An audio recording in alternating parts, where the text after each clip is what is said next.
kind of day I'm having here, everybody. How's everybody doing today? Welcome back to Saturday Morning Toy Tunes on a special Sunday edition.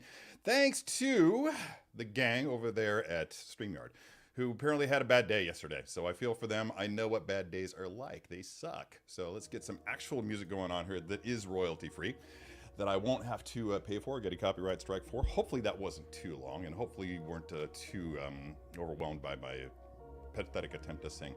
So, how was everybody's week? I was busy. And I'm going to be busy today. I've got to work today. I've got to crank out at least one video today. And, what else was there? There was an awful lot I wanted to talk about. That song, by the way, that was playing at the front there, a little bit of a cold open there, was called Fallen by Volbeat. And I'm really feeling that jam.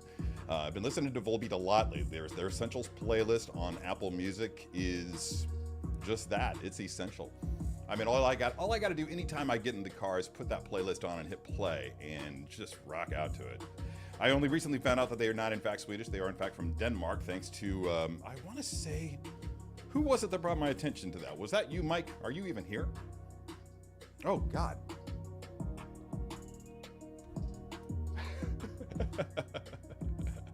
Hey, look at that. There I am. Awkward. I guess I should have checked my my equipment. I just kind of sat down. The song was going. I kind of sat down and I let it rock out. Yeah, there we go. Is it better now that you can see me or not? I think that the camera's off center. I'm kind of looking at it from an angle. Anyway. I'm reading the comments, man. Everybody's not exactly in panic mode, but wow.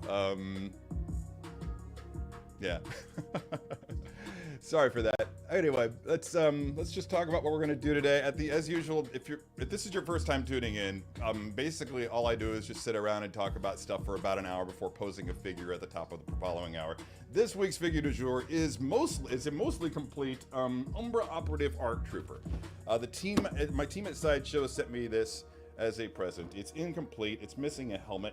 Fortunately, I have friends, and in this case, I have a friend in the shape of one Beskar Kid who he's setting me up with the missing helmet. So I'll have that arriving sometime this week. In fact, maybe I should have just waited until next week to post up this figure, but I'm anxious to get my hands on it, even though I've had my hands on one of these many times.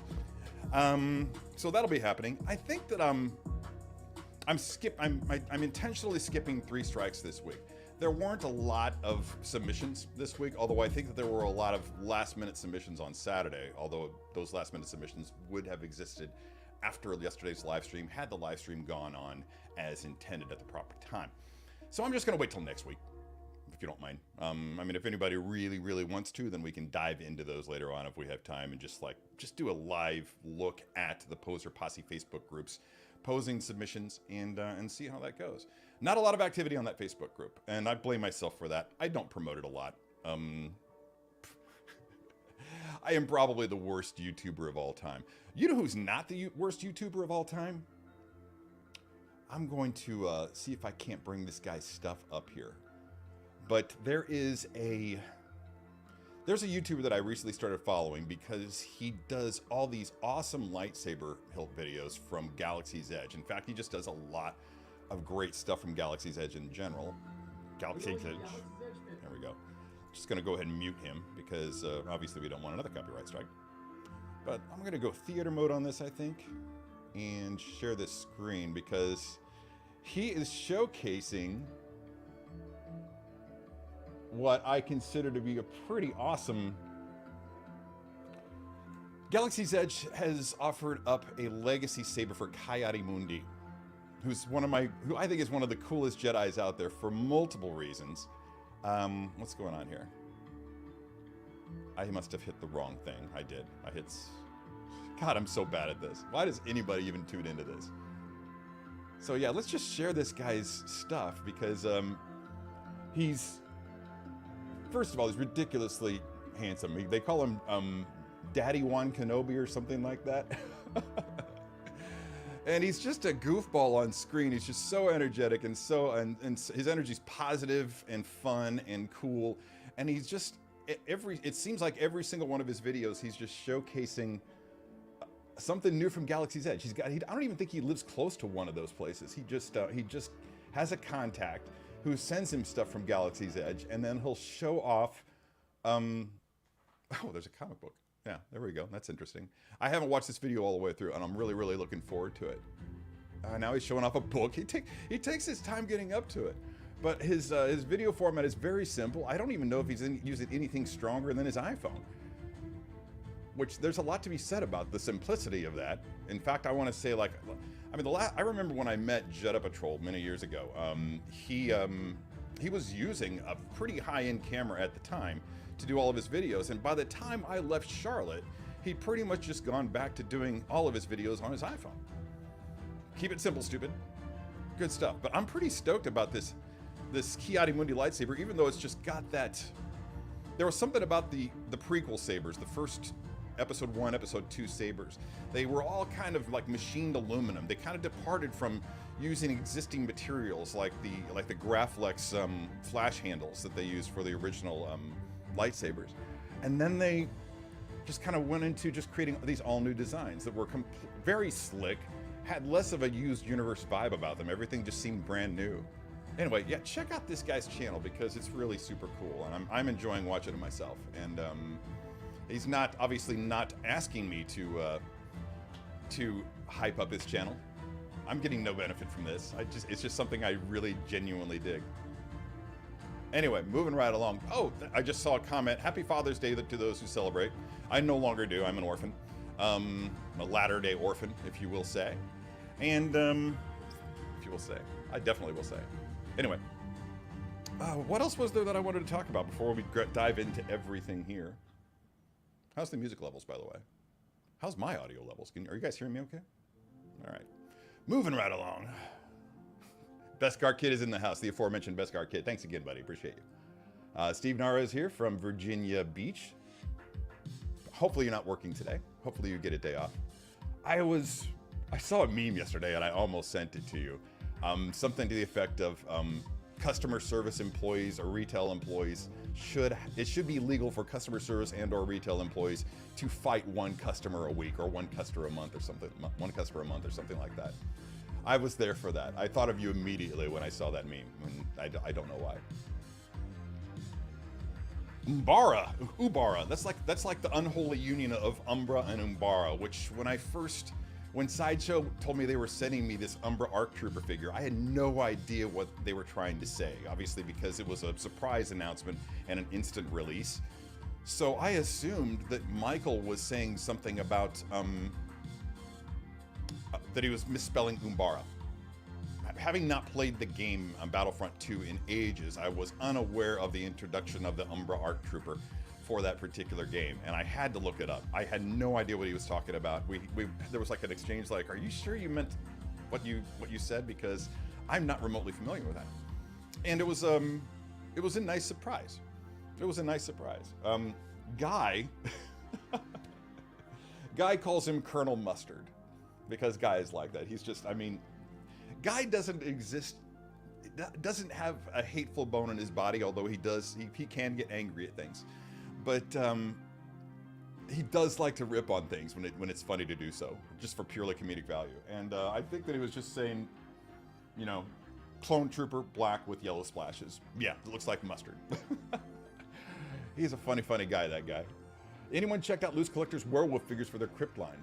I'm not aware of that, but I'm guessing that's a 12 scale kind of a thing. And yeah, $95 is a lot of money to spend on a 12 scale figure, so I can see that. Keith Lee's very excited. What's up, dude? Hope you're on the treadmill, getting fit. I need to get fit. I am dropping weight, though. I'm down 14 pounds from where I was 5 weeks ago, 6 weeks ago, something like that. Behold the weight loss power of Adderall. Yeah. Something about all those stimulants in my system is just killing my appetite, and I just forget to eat throughout the day. Morning, everyone, says Universal Key. I don't even know where you're from, dude. But hope you're doing well wherever that is. Linda's there, round 2. Is it really round? Yeah, I guess it is round 2. Attempt 2. Take 2. It is video, after all. Now that I've got the camera turned on. What a freaking loser. Steve131 from across the big pond has joined us today. Dude, what is up with TK421? We haven't seen him here in an age and a half. Did I offend him somehow? I hope not. He just did a great video, dropped a great video talking about something that I talked about. I was like, oh yeah, I covered that. Shit, what was it? Oh, the Chrome Troopers. So he dropped his own video, one assumes in support of the of Chrome Troopers, Chrome Clone Troopers, Chrome Stormtroopers, what have you. I started watching it before the show, but I bet then I interrupted so that I can make coffee, which I've already drunk. So you don't get to watch me drinking coffee today. What's up, Mike? Welcome aboard. It might very well be personal. Marlon Braswell is here as well. What's up? So is Christina Painbreen in the paint, and my friend Commander Green. What's up, dude? Good to see you, Harold. Thank you for joining us. Are we doing better than yesterday? In regards to numbers, is that what you were talking about? I don't pay attention to that until I do. I was singing and you couldn't see me. All right. So you don't even know if really it was me. Rolled into the driveway the other day, and I can't remember what we were listening to, but every so often the music in the car sets Dobby off and he begins to howl. And then this particular point, at this particular time, my neighbor had friends over, so there was like a gaggle of girls over there just, I don't know, smoking, partying, what have you. And as soon as I got out of the car, one of them was like, Terry, was Dobby just singing? I'm like, yeah. He's a Dobby. That's what Dobbies do. I've created a new word to describe Dobby. It's dibbity. Dobby's dibbity. He's the dibbitiest Dobby dude. It came from a song I wrote. Basically, it's dibbity dobby da doo from Mary Poppins, only it's dibbity dobby da dude. Da dude. I like Mary Poppins. I can't help it.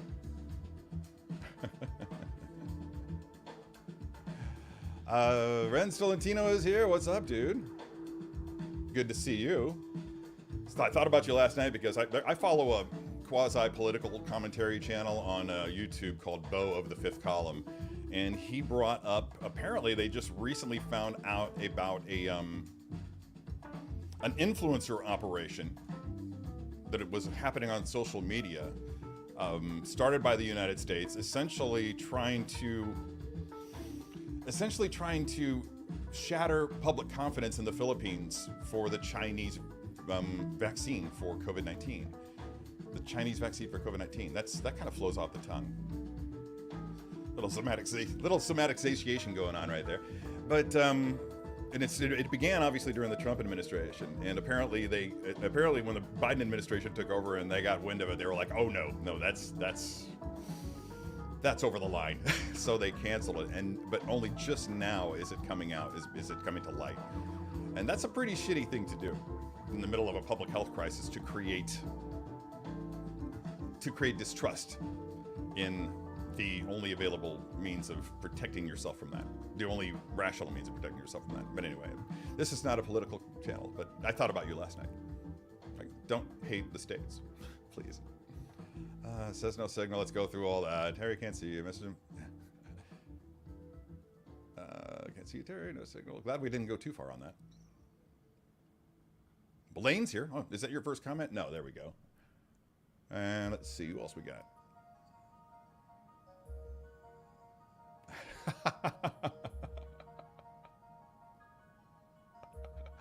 Oh God. Yeah, these comments are great. Thanks for taking it in stride, everyone. Yeah. I'm thinking of Paulie and all the technical issues that he's had. I'm placating myself by thinking about all the technical issues that we've seen Paulie have at the beginning of his. So it's like everybody does this. And especially when you're a one-man show and you don't have a technical crew backing you up. In fact, I think even Sideshow, when we were doing Unsealed and Revealed, there was a time or two when we went live and we had no audio. There were also times when we went live and pretended we had no audio, when that was the time that I was actually not here. I was in California and surprising guy. Yeah, but it was this whole thing. It was producer Alan's idea, but he was like, we want you to record video of yourself acting like you're starting the live stream, acting like you're starting the episode of Unsealed and Revealed, and then we're telling you that we can't hear you, and then you have to be pretending to, like, okay, I'm going to adjust this, and just act all concerned about it, and maybe then walk off camera. And then that's when I walk in, and Guy's just like, we get frustrated by that. And you can see it in his face. He's just a little bit frustrated, and then I show up behind him, and it was just like this amazingly successful gag. The heartfelt joy that he had when I showed up was just amazing. You can't fake that hug. It wasn't me that told you about Volbeat. Oh yeah, it was Rune Samuelson. You're right. Thank you. Yeah, that's who pointed that out to me. And just to be clear, I wasn't suggesting that that these guys introduced me to Volbeat. I was introduced to Volbeat by going to a ghost show here in town, and actually didn't sit in their show. I heard them from outside and just didn't really pay much attention to them. It wasn't until later that I gave them a shot. Oh yeah. Yeah, there definitely are. To an extent, I'm one of them. Mostly because of the sideshow days of producing the 6-scale figures of all those Jedi Masters. I recognize the hilts from the figures. But that's pretty much it. Terry, are you hyped at all for the Wolverine yellow suit? Dude, yeah, I actually posted a post in the Facebook group about it because I was just like, damn.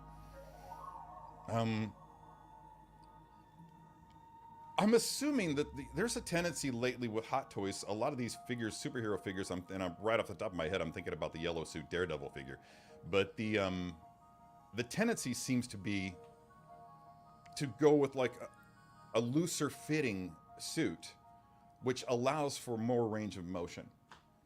And if there's actually a poser short on Sideshow's YouTube channel, and I think they're also posting those to TikTok, Instagram, and Facebook. But there's a poser short where I just basically show off the posability of the figure.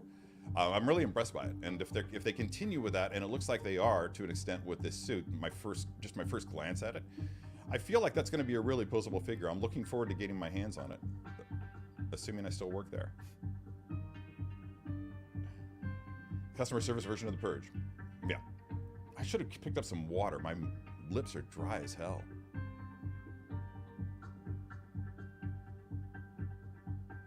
That's funny.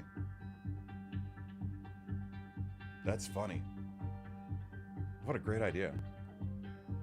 I had to work for a year. There was a lull in my employment at Sideshow, where I was just coming in like every 6 months to do a round of how to be a poser videos.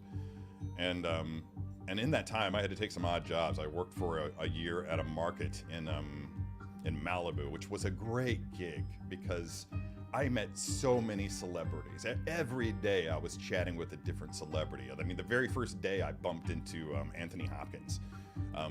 He had a look of panic on his face because he could see I recognized him right away. He had a broad-brimmed hat and sunglasses on. Very Hannibal Lecter-ish, actually. And I rounded a corner and just almost practically bumped into him. Like our faces were like this close to each other. And you could see, again, the look of panic on his face, like, oh no. I've been spotted, and I just went, sir, and carried on my way. Just barely acknowledged him and walked on. But yeah, I got to chat frequently with Emilio Estevez. Got to chat frequently with John Lydon, also known as Johnny Rotten of the Sex Pistols, and God, what's his current act? Oh Jesus. Anyway, but moving right along. But the next gig that I got, when I left that gig, it was too far away. Actually, I left that gig because I'd bought really expensive tickets for a ghost show back in St. Louis and already bought my airplane tickets, which were non-refundable. And they wouldn't let me go because it turns out that was Labor Day weekend, Memorial Day weekend. And I legitimately quit the job because they weren't going to let me go. They tried everything to get me to come back, but I was just like, no. And it's a done deal. But the job that I left them for was to work at Lowe's. I got recruited when I was walking through Lowe's and talking to a manager there, and they got me an office job there, which was basically organizing the home installations, et cetera, cabinets, water heaters, just anything that Lowe's does with like home stuff. And it was the worst job I've had in my entire life. Customer service like that was just the worst. You were literally the sounding board for anybody who's dissatisfied, the focal point for the frustrations of anybody who's at the least bit dissatisfied with the work that's being done, which isn't obviously your fault. but they don't care. They need somebody to vent to, and you're it. So yeah, I get that. I get that. I was very happy to go. In fact, when I announced my departure and that we were moving to Charlotte, the team that I got along with great they shifted. They were angry with me because I was leaving. They were so frustrated that they were still stuck there and I was leaving. Horrible job. I will never work there again, or any similar job if I can avoid it. Yes, happy Father's Day, says Darth Batman. Welcome to the show. Kenneth Bird is also here. What's up, dude? It's true dat. True dat. Me and Dobby both. Mark Wahlberg, get on the bar. Yes, dude, yeah. Attaboy. Proud of you. Proud of you. Desmond, Dr. Hassing has joined us. What's up, Doctor? I was thinking about you last night, I think because I spotted one of your comments somewhere, or I was thinking about one of our conversations also. But I actually don't know what you're a doctor of. Feel free to share that if you if you will, if you want to. I don't know what your specialty is. I don't. I'm sorry to say. I'm really embarrassed to say. Wasn't that great, Laura? That's a good memory. Yeah. Everybody's back there. I agree, and I think, and I'm very happy to say, I just found out that the brass at Sideshow is very much pro Guy Klender. I think they want to see him do more. They want to work with him more, and I think that they've probably experimented with other people to do stuff, and the energy just isn't there. Guy's energy is so genuine, and I think that he's in a good place right now with Sideshow. Oh, dude, I get it. Let's turn that down a little bit.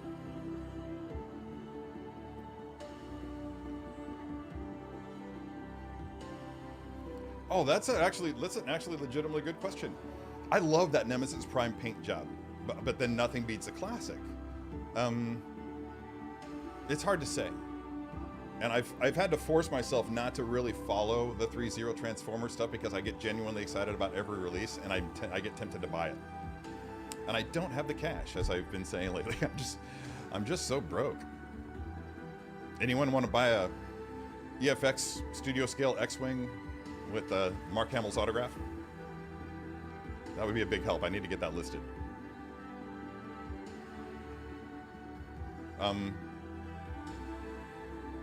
What I do know is when they announced that Nemesis Prime figure, I immediately reached out to Sam, super producer Sam, who is a massive Transformers nerd. I think that's his #1 jam, if I'm not mistaken. I gifted him a Megatron figure.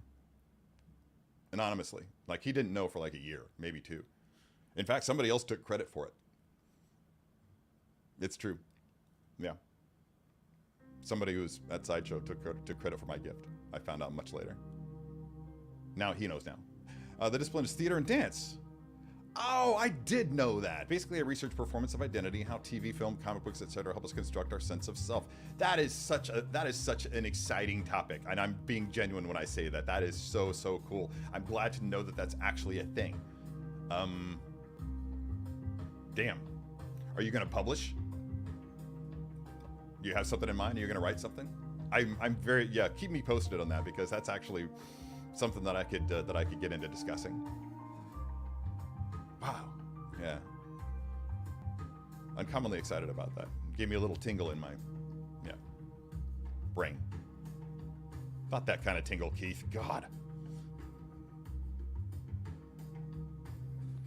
Oh, yeah, somebody drop that link. If you can, and if that doesn't happen in this live stream, Mike, then remind me and I'll send you a link. I'll find it and send you a link. Yeah, there you go. There you go. He has an absolute passion for the deep dive aspects of it. When he sees a new figure, he's immediately breaking it down, analyzing the materials that have gone into it. If he's a big fan of the franchise, involved with that, he knows deep background stuff. Deep background's not the appropriate term, but he knows like deep dive stuff about the character, and he'll bring that up. And he'll incorporate it into the discussion of the figure. It's really cool the way that he can do that. Lane Kramer's going to the grocery store. I did that yesterday. I had to meet some friends last night for margaritas and tacos. It was a good time. It was a very good time. But I ducked out early. They were all going to go back to. I can just say her name. The one of them was my former neighbor here.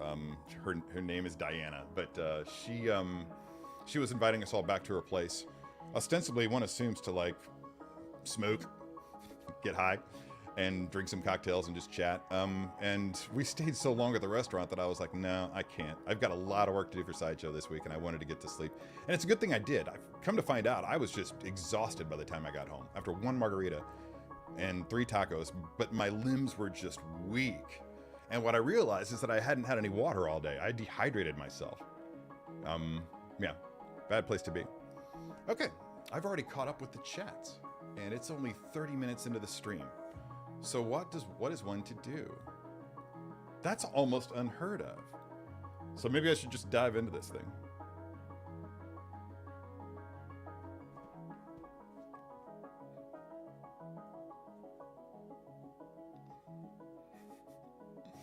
Let's kill that. I did something bad. The horror.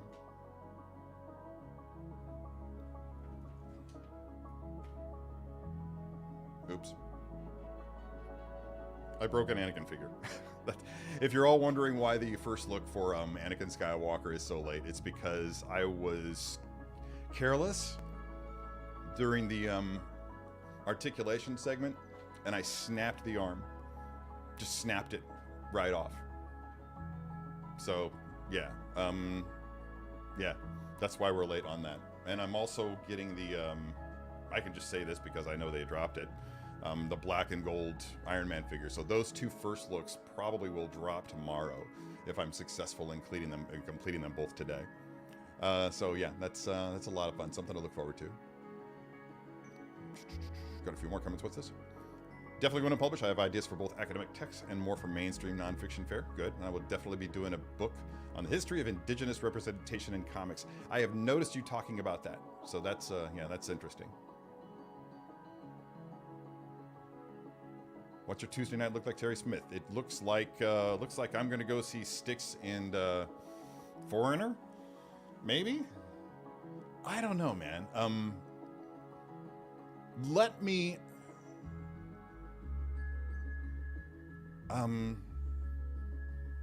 Oh, that's interesting. No, oh, okay, I'll get to that. But let's finish this thought first. I don't know what Sideshow's going to be sending me this week, if anything. But if my schedule is clear and I don't have to work late, then I'm definitely game to come out for a show. Because what else am I going to do? So yes, thanks for the invite. It's cool that Styx is basically the entire band as they were when I was introduced to them, with the exception of Dennis DeYoung, who is apparently a lot to handle on tour and in general. Little prima donna-ish, not surprised.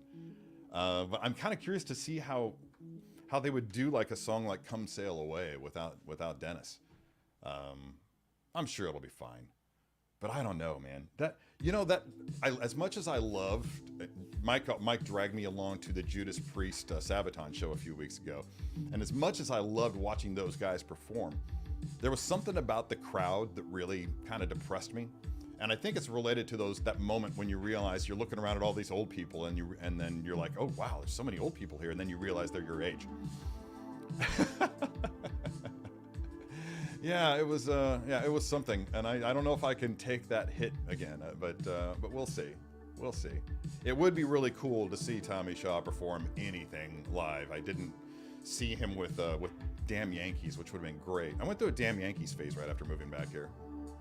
But and they were really a great, what do they call those? Super band or something like that? Not sure. Met Guy at San Diego at Summer Celebration, and oh, cool. See, that's what he does. He does that when he would call me like every morning. He was on his way to Sideshow to do an episode of Unsealed and Revealed. And he would basically tell me everything about the figure that he was about to tell me about the figure on the show. And I was like, dude, you don't have to do this. We should do this and make it like We should have this happen live. This revelation needs to happen live. Don't prepare me for it. I want to be surprised. But that's when it comes to, he just can't help it. It's like what you saw Guy doing on Unsealed and Revealed is what Guy does when it comes to 6 scale figures. He still does it when he talks to me on the phone, when he's talking about figures that, like a figure that's going to be announced on on a live stream or something like that. He'll be talking to me about it on his way in. He's already had his hands on it, and he's just so excited. Terry had some aggressive negotiations with Anakin. Yeah, poor guy. Yeah. But now we can see the figure body. It broke at the rotating elbow joint. See? Right here. And it just snapped off as I was attempting to do the forward raise. Let's see. And at this moment, I still don't actually know. I think it's just a super tight joint. Yeah, it's really fucking tight. Tighter than it needs to be. So, yeah, it's possible I got a flawed one. So maybe I was doing okay, but it's a really tight joint. But yeah, that I tried to use very carefully, just using. I think I still have. Yeah. Here's the Post-it note that I used to put the super glue on, and the toothpick that I used for application. I don't know if anybody. Maybe I should do a video on this too. But the best way to use. You don't want to overuse super glue, actually. So you want to like control the application of it, and one of the best ways to do that is to make a little puddle of super glue on some kind of surface that you can dispose of, and then use something small like a pen or a toothpick or something like that as an applicator for the super glue. And I tried that with Anakin,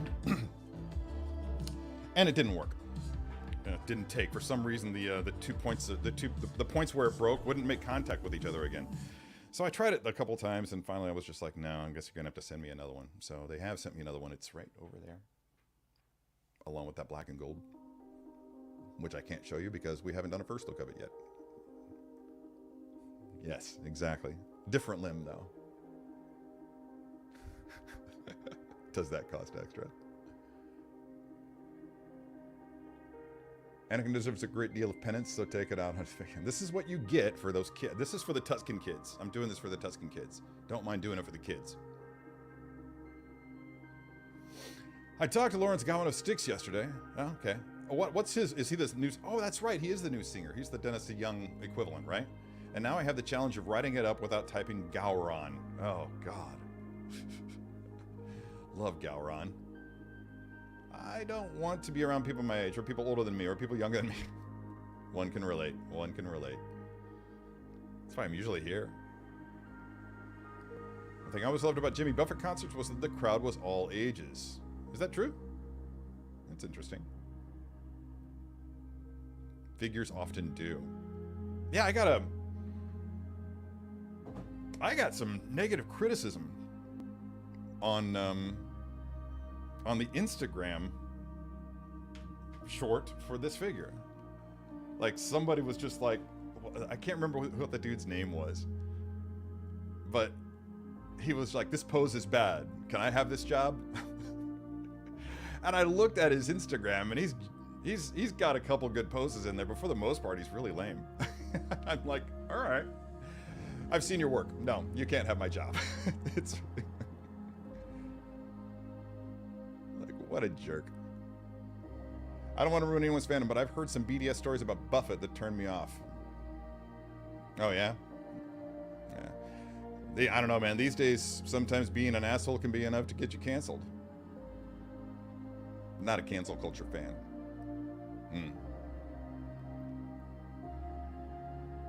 Is he? Since 1999? Is that how long DeYoung has been out of the band? Wow. Wow. The man is a prima donna, you have to say. I mean, it comes across in the songs that he writes. Just so freaking ostentatious. And the keyboards, oh God, the freaking keyboards. It just got to be too much. Styx came into my life right when I was transitioning out of the stuff that my uncles were listening to, which was like old school country and Elvis Presley and all that stuff. That's what I was listening to, and maybe some Beatles thanks to my mom. And then I mean, I was isolated growing up. I was in a small coal town, central Illinois, pre-internet, pre-cable. We didn't have cable there until like the late 80s. So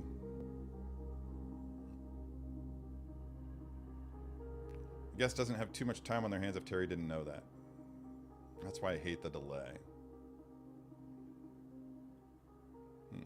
Okay. Well, there's a belt. Man, I need to make sure I have all these pieces so I can send them all back. Anyway, where was I? Let's do this.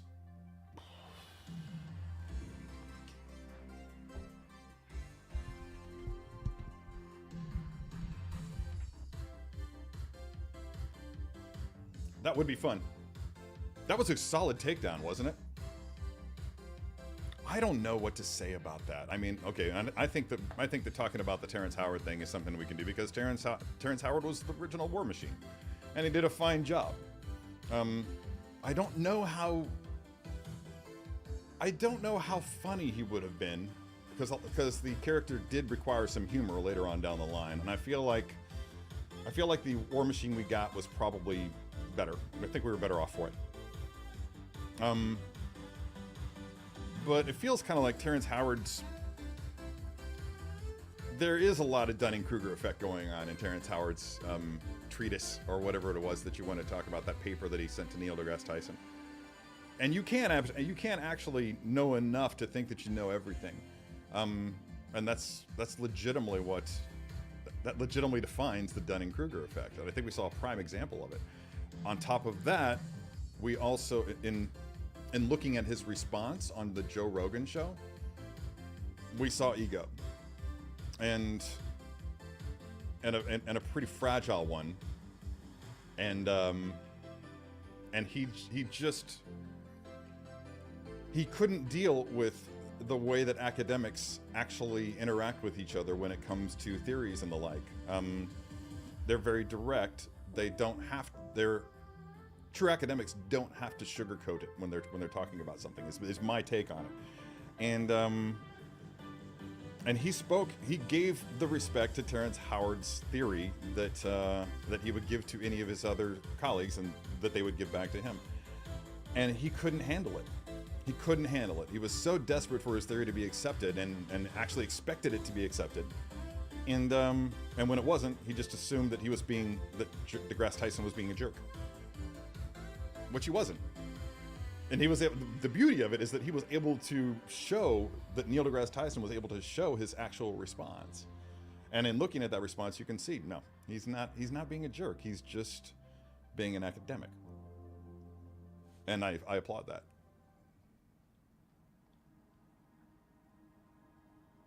Oh. Is that what oh. Too much time on my hands. Right. Which will... That's actually a Tommy Shaw song, right? Yeah. I'm surprised I had to pause and think of that. Yes, he was very respectful, man, especially the way Terrence spun it to that podcast that shall not be named. Yeah, I hate that guy's podcast. Every so often he has a really amazing, like when he had Neil deGrasse Tyson on the podcast. I haven't watched the whole thing, but it's available. It's been parsed out into shorts that pop up in my feed periodically, and that's fun. That's fun. And you can see that Tyson is just a bit irritated by just the notion of being on Rogan's podcast. It feels like there's an adversarial relationship there. I very rarely see him come at somebody or just be so strong in the way that he's presenting information. Like he's stopping short of just yelling at the guy. Man, it was kind of fun. 36 pages, and I don't think it took a lot of time to critique it because apparently it was just so far off base and didn't factor in proper math and science. And he's just like, this is a interesting thought, but you need to factor in certain things of which you're apparently not aware.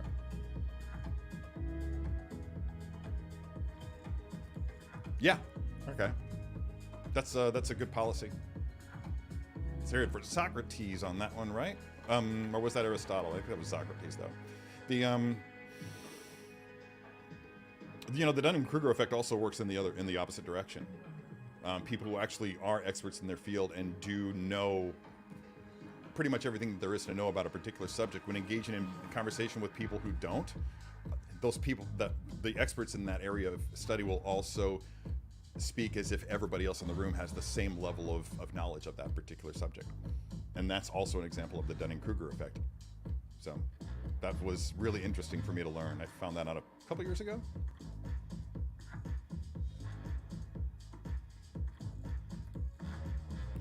Yeah, I get that. And I think that there are definitely exceptions to the way that people bounce back from something like that, because we are human. And, you know, you do build up hope. And we're used to accepting a movie on, but no one likes being told they are wrong. Yeah, that's exactly the case. But you should. In the presence of new information, you have to be able to pivot.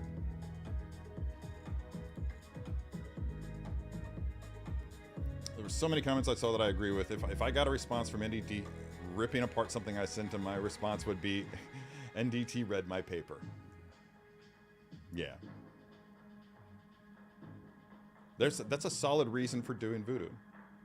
Go for it. And actually, I've rarely read a more succinct description of why people in modern society move towards,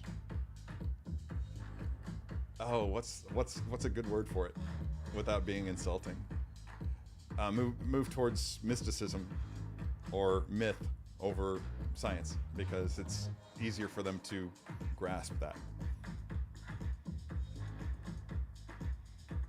Read and commented. That being said, holding on to criticism for 8 years is not healthy. Word, brother. Is that what it was 8 years ago? That's right. I'd forgotten that part. Magical thinking. Yeah. All right. So, I procrastinated enough, but I just don't like the comments to get away from me. Little scuffed up box here, but that's fine. Now, this figure is missing the ARC Trooper helmet. The Phase 2 ARC Trooper helmet. This one is the one that's missing, which is a pity, because that's really the one that I want to display it with. Oh, those are all 3 ARC Trooper helmets. Yeah. And I love this figure so much because of the variety of display options, even when it comes to a single helmet. There's your magnetized ammo pouch that you can either use or not. That's one option. Multiple options for hands, obviously. Let's rip this open. Now the other helmet, it shipped to me with the Phase 1 bucket on. So much plastic. Yeah. Bye-bye, plastic. See you soon. Sometimes it can take me like a day and a half to pick up after a live stream, but today has to be different. That was the tool for manipulating... What the... Oh! Yeah, the eye tool. It would be an eye tool when you're talking about a figure with rotating eyes like the Anakin. But it's not. In this case, it's meant for removing the visor from the helmet. So anyway, yeah, we come with figure ships with all this stuff. Let's get this upright. There we go. Trying to think in reverse here. But yeah, we've got the DC-17A, the DC-17C, and the D-17 hand blasters, and the cool, awesome jetpack. You can see that there's a visor to the figures. The figures right, my left on screen, and that's it. Also an extra helmet, which I've just remembered is still in the living room, because I took it out to see which helmet was missing. Here, I'm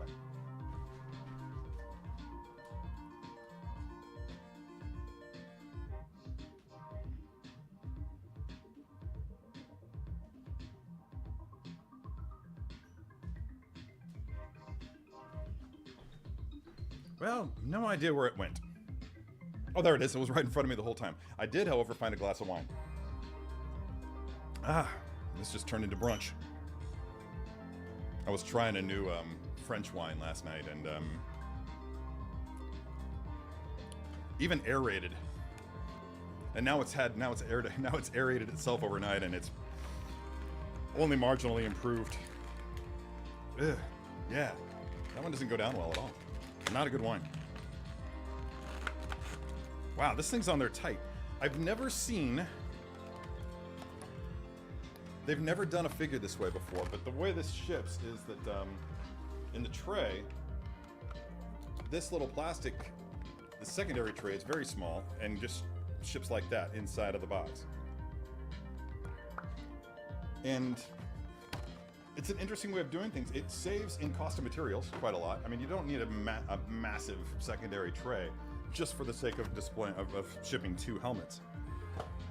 But for this pose, I think that I'm going to do... I think I'm going to use the Commander helmet. Phase 1 bucket is pretty cool, especially when you put the other visor on it. Can you put the other visor on it? I actually don't recall. It's been a minute since I did that video. All right, blasters everywhere. Let's just take them all out and make sure I don't get them... I don't cross-pollinate them with any of the blasters that are already on the table. Ooh, this is Temple of Runa? I think that's what this track is called. Very dark.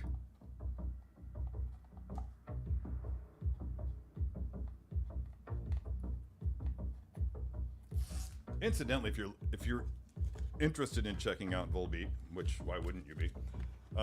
Another really great song that they have is called Sacred Stones. It's got a great opening riff, man. It's just powerful and just so metal and kind of a slow mover at first. But the vocalists, he does a very Ronnie James Dio-esque kind of a thing with the end of every syllable. Boy, that's in there tight. What's going on there? Is there something else running around loose? Oh, it looks like at the end an antenna got in there too. He does a really interesting, like there's a line that starts "light the fire," but every time he sings it, he's like "light the fire," yeah.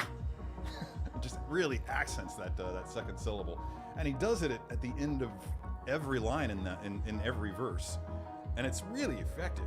Yeah, sure enough, viewfinder came off of one of the helmets. It's possible. No, okay, this is meant for the Commander helmet.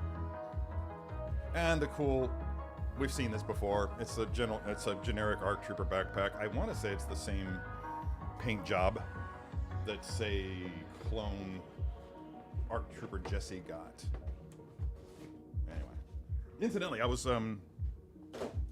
I got out of bed last night because I was super thirsty, and this table was already set up for the live stream that failed to happen yesterday. Which, by the way, I'm going to raise this up a little bit. But, here we go. But, it was dark. Absolute darkness in here. And I just kind of stumbled into the kitchen, poured myself a glass of water, chugged it down, turned off the light, came back through here, and tripped over one of the legs of this, and just immediately reached out my hand reflexively because I sensed that there was something here. I was just reaching out for anything to grab. And I put my hand on it, and this isn't very tight right now. So the table just bent, and the box with the figure in it just toppled. Moment of panic, but it wound up being okay.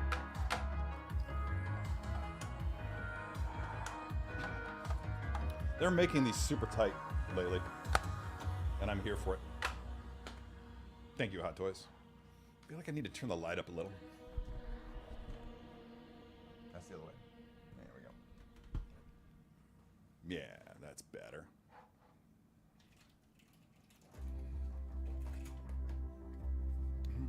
What's this? Love the fabric on the Kama. I think I mentioned it, might have mentioned it in the video, but it's a different fabric than I'm used to seeing, if I'm not mistaken.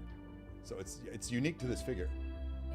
Maybe they'll bring it to other figures, I'm not sure.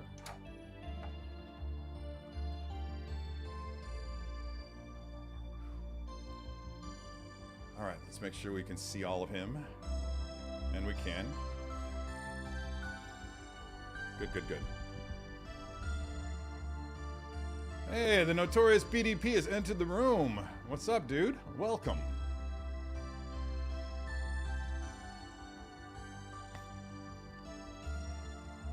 Oops.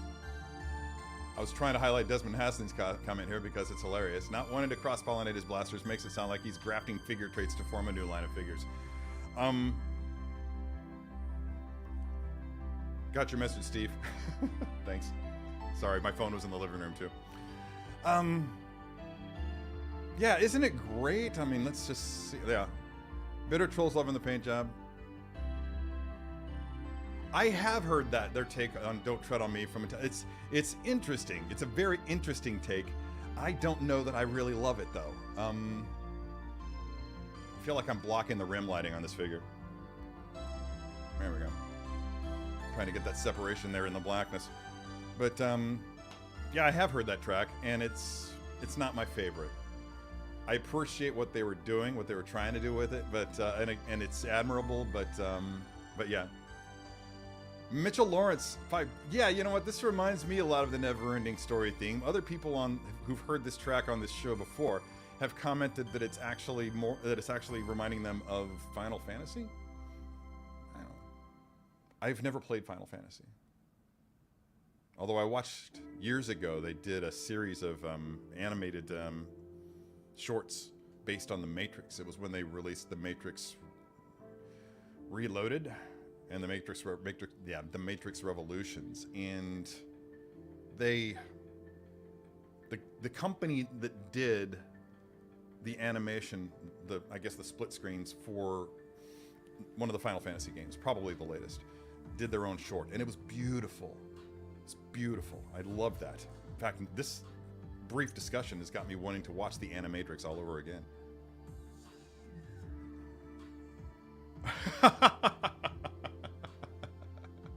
I do, though. It's true. Trooper really is a handsome figure. It doesn't fit. Yeah, that's why I wasn't real. That's why I didn't spend money on it. I mean, I could have bought one for myself, but I was like, you know, Battlefront 2 isn't my jam. They're very much limiting these. And I have had a goal of collecting all things Clone Wars, meaning that anytime a Clone Trooper figure is announced, I intend to buy at least one. Especially if it's Clone Wars based. Primarily if it's Clone Wars based. Only if it's Clone Wars based now, actually. And I in thinking about it and looking at my finances, I was just like, you know what? Somebody else wants this thing more than I do, so I didn't take advantage of the opportunity to order this figure. And I'm glad that I didn't, because the team knew that I wanted one and they found a way to get me one. Yeah, definitely. To the extent that you almost... I typically display things on Detoffs and 3s. I'll probably wind up having to have this thing in the center of that 3-figure collection. And it's probably going to be 3 different one-offs. Like if I ever got a Commander Fox, which is another figure that I didn't wind up getting because I've already got the Sideshow version, and it's a puzzle to me why they made the selection to do a Phase 1 Commander Fox. It's a cool, the design on the chest and everything is cool and unique, but I don't know how that became a thing, because there was already one out there. Oh, Rune Samuelson's here. What's up, dude? You were mentioned earlier because we were talking about Volbeat. Yeah, but I don't know. I don't know what went into that decision. Are there any other? What are the other clones out there that are like one-offs that don't pair well with anything else in a Clone Wars Hot Toys collection? I mean, obviously Jesse and the 501st go well together. You know, we've only got Commander Cody for the 2/12th, so I don't know. Maybe him. I don't know. Maybe he can go up there with my Chrome Troopers. No, that wouldn't mesh well. I don't know. I'll have to figure that out. I still don't know what I'm going to do with this figure, other than admire it. Oh my God! Yeah, there you go.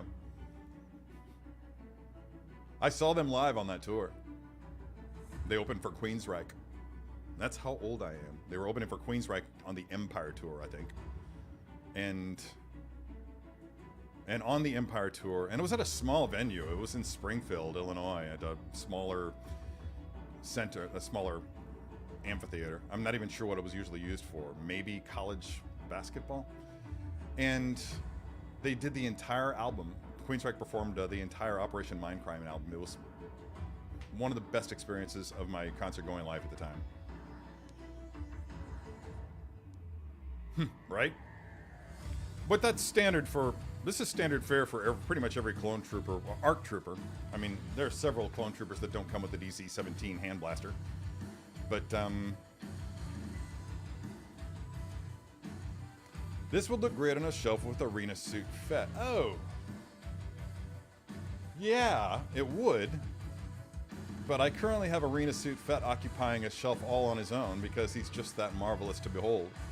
Also, that spear, I've got him displayed with a spear over his shoulder, and that takes up a lot of real estate in that plane, and I don't want to have to figure out another way to display it with two other... It would look too crowded, in short. It would look too crowded if I put anything else in there.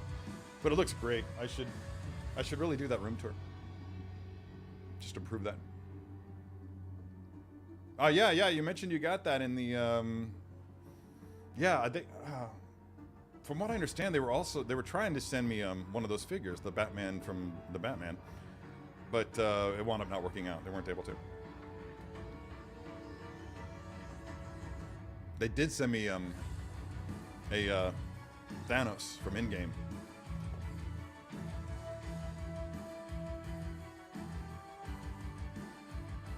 Wow, 30th anniversary. That was 30 years ago. God, I'm old. I need to retire. Okay, let's get to posing. What am I going to do here? So, worst poser ever, according to, what's his name? I think his name's Mike. But, who thinks that he should have my job. Literally thinks that he should have my job. I prefer the Commander helmet. I think that was a cool idea to include that. This feels like some sort of a dramatic Russian track, right? Like maybe it belongs on a what do you call it?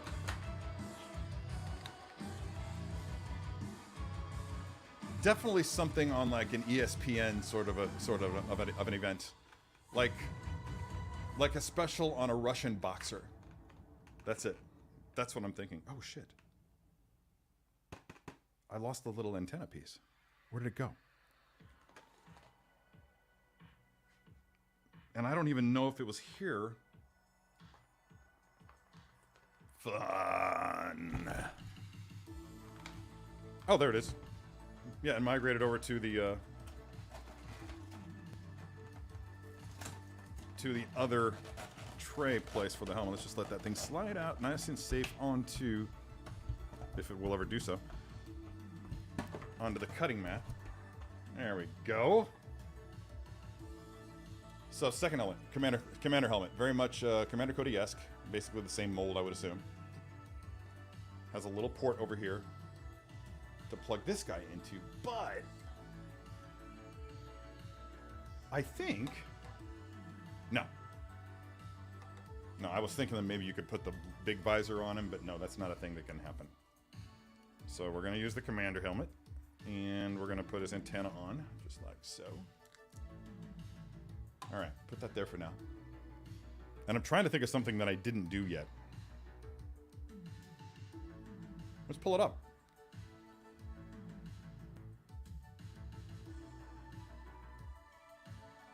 Back to that. Share that screen, but we're going to go back to...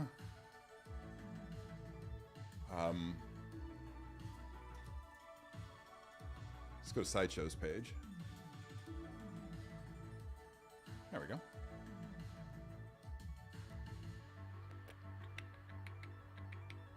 All right. All right, so here's Sideshow's first look of the Umbra ARC Trooper. Let's see what I did with him. All right, standard step and off pose. God, I can't stop thinking about this guy that made that knee-jerk comment, but I don't think that he understands the actual nature of figural art. Now, a lot of his poses will resemble, say, this, and that's fine. It's good stuff, but these are not bad poses. Actually, let's just do that search again.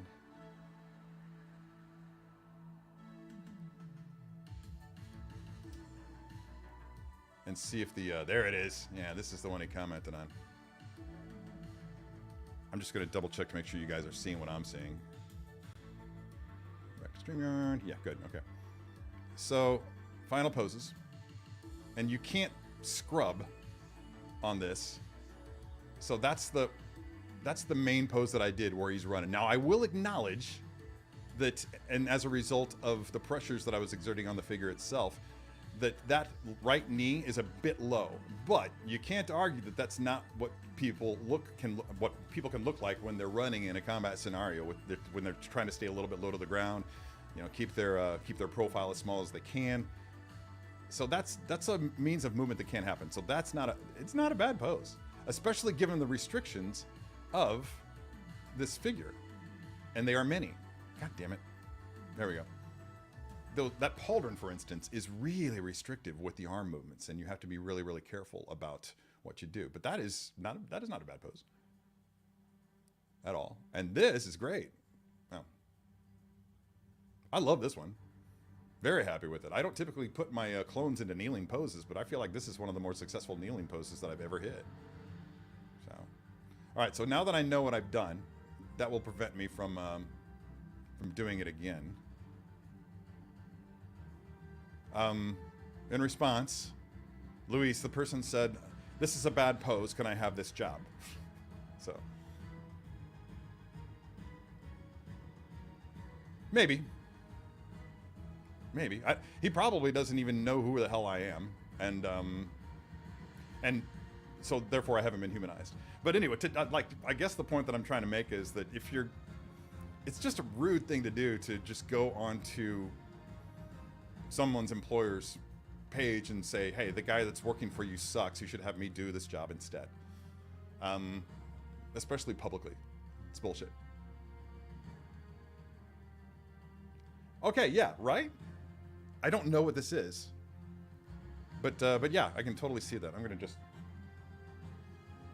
I don't have any water in front of me, and this wine is very wet, so I'm going to drink that. Probably. He's clearly trying to build up his own Instagram as well. I noticed that he recently started doing an Instagram account and possibly YouTube. I don't know. But, yeah, there's some... What's that thing they say about the smallest tree in the forest?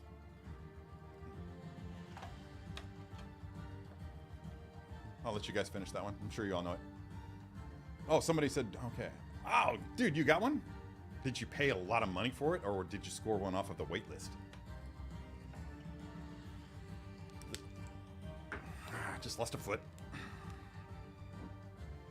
As long as it didn't break. Pardon me. I'll be right back. See, told you.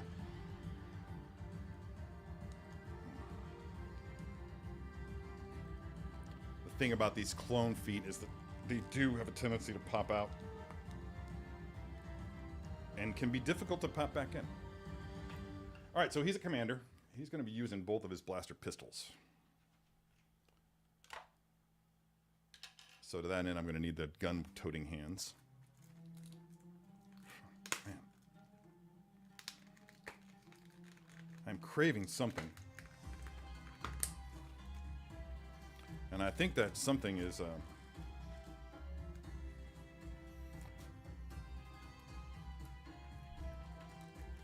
turkey, onion, goat cheese sandwich on a sesame seed bagel.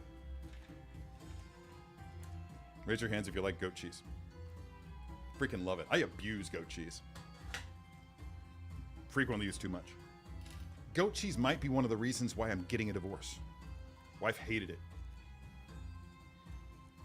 Like, hated the existence of it in the house. Same with yogurt. But, you know, she also hated Hot Toys figures, so that says everything you need to know about her judgment. God, I love that Hot Toys errs on the side of tightness with their hands, but it can be frustrating when you're trying to put them on in a hurry. And I have a technique, but it's not working today.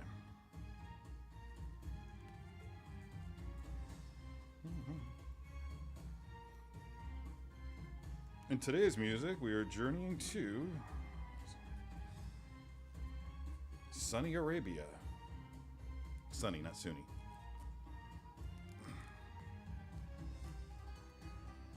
Ha! I win again, Hot Toys. Yeah, the DC-17 doesn't really fit flush into these hands. I feel like it's designed more for the DC-15S. I said C earlier, didn't I?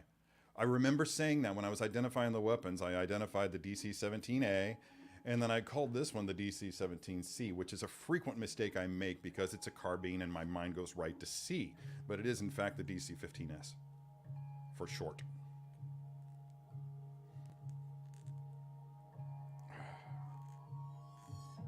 Here we go. Both hands good to go.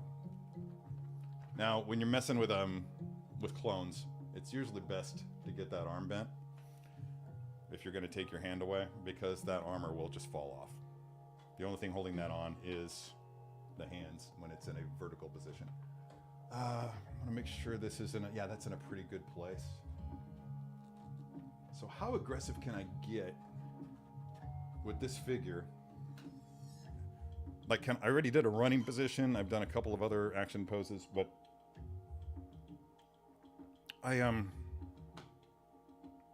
it's not all that bad. It's just kind of tasteless. Oh, see, there you go. That thing's kind of a one-off, Mitchell. I don't know if you were here for that part of the conversation, but I was mentioning earlier how this guy was kind of a one-off, and if there were any other one-off sorts of troopers that you could display with it. If you didn't get Grand Admiral Thrawn and Captain Enoch, then and only got the Night Trooper, that might be an appropriate thing to display with this thing.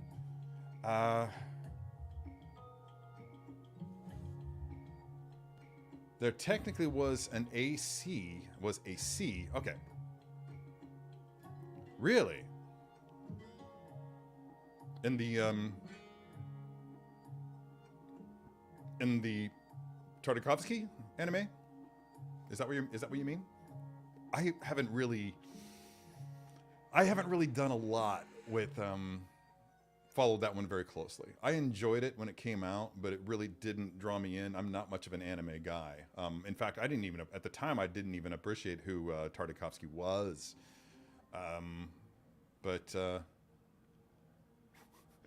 There's my canceled. I'm done. Koecher says there's actually a decent collector community in Qatar. I'm not surprised, man, because Qatar is actually a pretty wealthy nation, and so and then let's face it, money is something you need to have to be a Hot Toys collector. So that doesn't shock me. God, it gets so hot there, right? Like Koecher Ice is a good name for somebody living in Qatar, because I would be doing nothing but drinking Coke and ice, like ice Coca-Cola all day long, seriously, just to keep cool and to hydrate and what have you. That was something it does have like a skeletal vibe, but I think it's actually meant to be like a bird of prey. Like if you actually took this off, you get to see the full package up there, and it is more like a falcon sort of a motif, I think.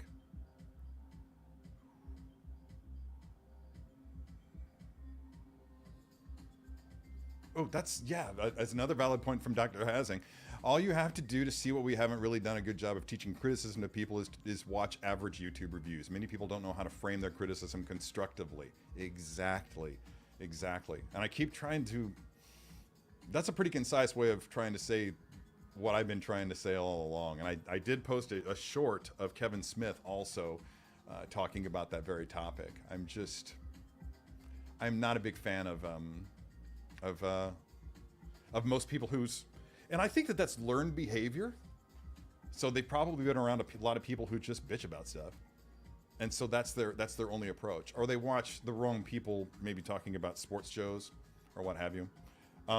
Because you get that a lot in like sports journalism. Just knee-jerk responses to things from people who there's a great bit in Ted Lasso. The moment in Ted Lasso when Roy Kent leaves Sky Sports, and he just basically goes off on what the pundits talk about on Sky, the way they are on Sky Sports. And I'm not going to try to repeat what was said, but you can actually look it up on YouTube. Roy Kent leaves Sky Sports, Ted Lasso. Would probably be the best way of doing it. Oh, this is your favorite swimmer of the week? That's a nice thing to say. Thank you, Coca Nice. Mitchell is a cheese connoisseur. Yeah. Thank you, my friend. The empty can rattles the most. Yeah. The sound of your own voice must soothe you. Thanks, brother. Appreciate that. I think I needed to hear that. I think that's probably why I brought it up. I mean, there's negative comments happen all the time, but for some reason this guy's really hit me, and maybe it's something to do with my mood. It was a weird week for me, an emotional week for me. It's my ex-wife's birthday was this week, and I had to fight the urge to, call her and wish her a happy birthday. She doesn't want that, so I didn't. What else? Feels like there was more going down. The struggles with the broken Anakin.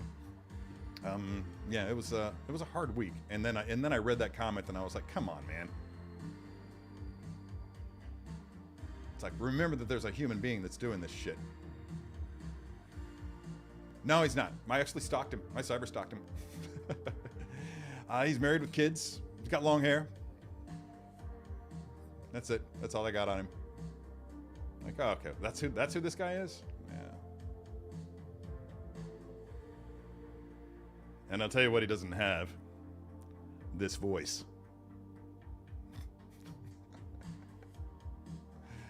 I won't I don't brag about a lot of stuff, but I'm not really confident about a lot of stuff, but I am confident about my voice. I know the quality of my voice, mostly because I've had people telling me the quality of my voice for 30 plus years since I hit puberty. Jazzy is here. What's up, dude? How's your ride? Looking good in the preview there.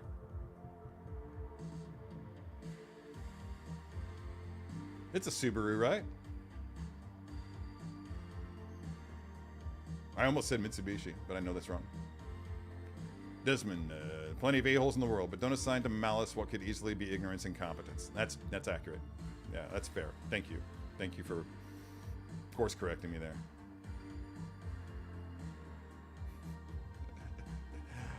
God, thank God that's not true. Yeah, I do too, man. Although I hope I'm not 100% confident that I'm going to be able to complete it. Oh, I almost spilled my wine. Okay, interesting. I'm going to look that up. Yeah, you're not alone. I know that there's a massive following for anime, but I just never really got it. I loved Vampire Hunter D. That was a good one for me. I never watched Akira. Started to a couple of times, but was instantly distracted. I'm trying to think of what else. There's more. There's more that I've learned to appreciate. I have never learned to appreciate Avatar: The Last Airbender. I tried to watch it like everybody else did over the pandemic, and couldn't get through it. Oh yeah, the other ones that I've really enjoyed lately, there are Cyberpunk 2077 or whatever it was. It was Cyberpunk something. Loved that anime. I thought it was spectacular. I enjoyed. I haven't watched it all, but oh god, I had to watch it because I was doing some first looks on the figures from 3.0. It's basically but then there's also Chainsaw Man, which, oh my god, that's so good. So yeah, I guess I do love some anime, but I just don't devour it to the level as true anime fans would. So there are exceptions to the I don't watch anime generalization there. The arcs debuted in Tarkovsky series, yes. And then Karen Travis fleshed out a bunch of them. Yeah, that's you keep bringing them up, and maybe one of these days I'll watch them. Read. I agree bad with it, except that many of those criticisms are just personal assessment, which is something an artist needs, which isn't something an artist needs to take. Artists can please everyone, and okay, yeah, that's true. Yeah, I don't. I just do what I do, and overall, I think that the feedback is overall positive, and I don't think anybody's taking this guy seriously, and I know he's not going to take my job.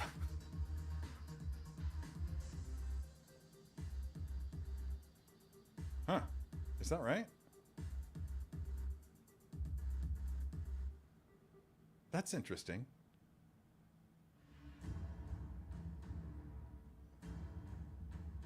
There you go, man. See, that country has money, dude. I mean, come on. Yeah, I've seen some of those YouTube videos of those cars in Qatar and in and also in UAE in Dubai. Yeah, that's something, man. There's a lot of money in that part of the world.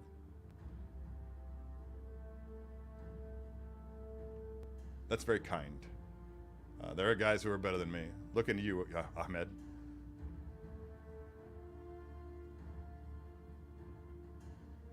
You know what? I looked at this is my take. I'm trying to avoid just actually giving a critique of the guy's work.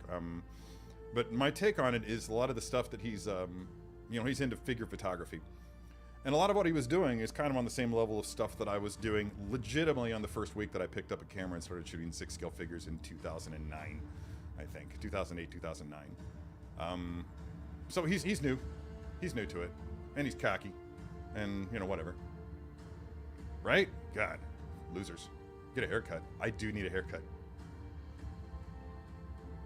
It's getting tangled way too easily. The divorce is a deal breaker. I'm guessing you checked.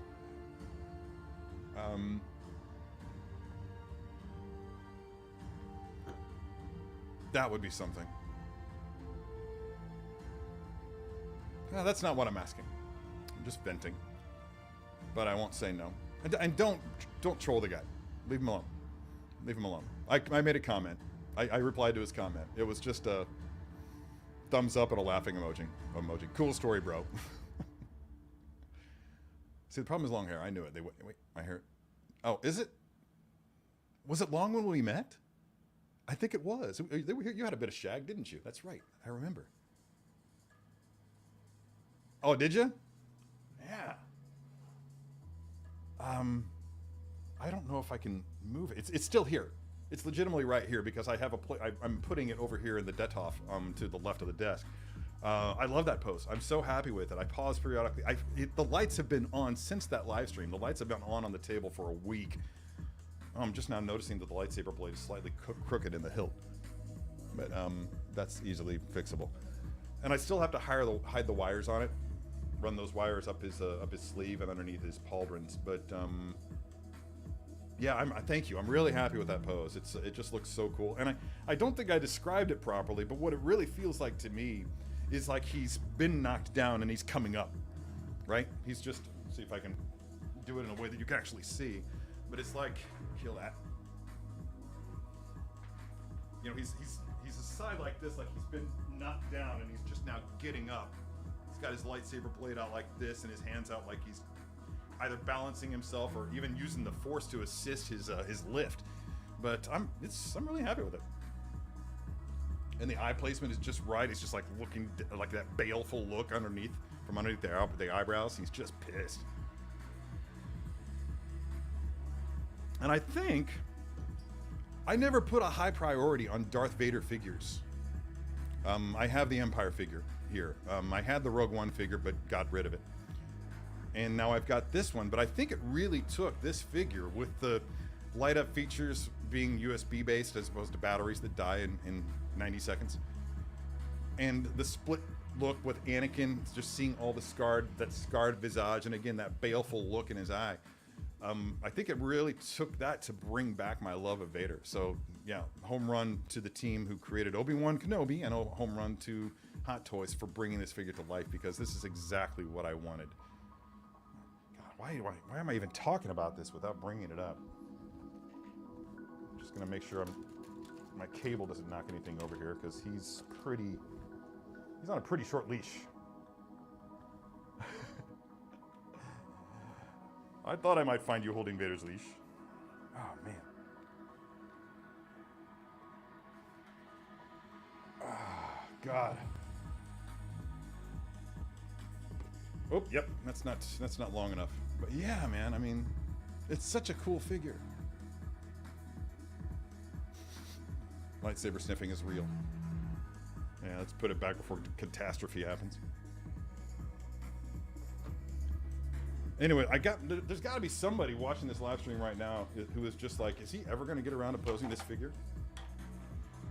And the answer is a resounding maybe. I don't know. Let's pose this up really quick because it's already 10:30 and I have, as I said before, a couple videos to shoot. All right.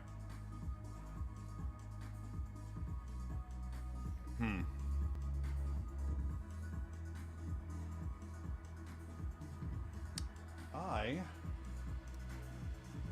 might walk this decision to do the commander helmet thing. Not sure. That should always go on last to avoid droppage.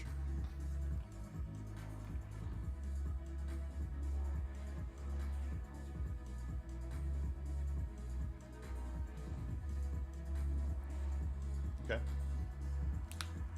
Ratcheted joints for the win. Now, let me ask you guys this. When you're watching a video about poses, a short about poses, do you prefer commentary talking about what exactly is happening when in the process of creating the pose? Or would you rather just see the poses, the finished poses? Held in your hand, like look, holding like this and showing the posing. I mean, like all you see is the figure being held in somebody's hand. What do you think is better? What would you watch more of? Got that. And I feel like this is going to be one that, or maybe this is putting me in mind of another pose that I did where it got a lot of heat. People are just like, this pose sucks. Or maybe I'm just feeling it. So this pose is going to be full on defensive posture because he's going to be leaning away from the direction that he's shooting. Or you could argue that he's peeking out from behind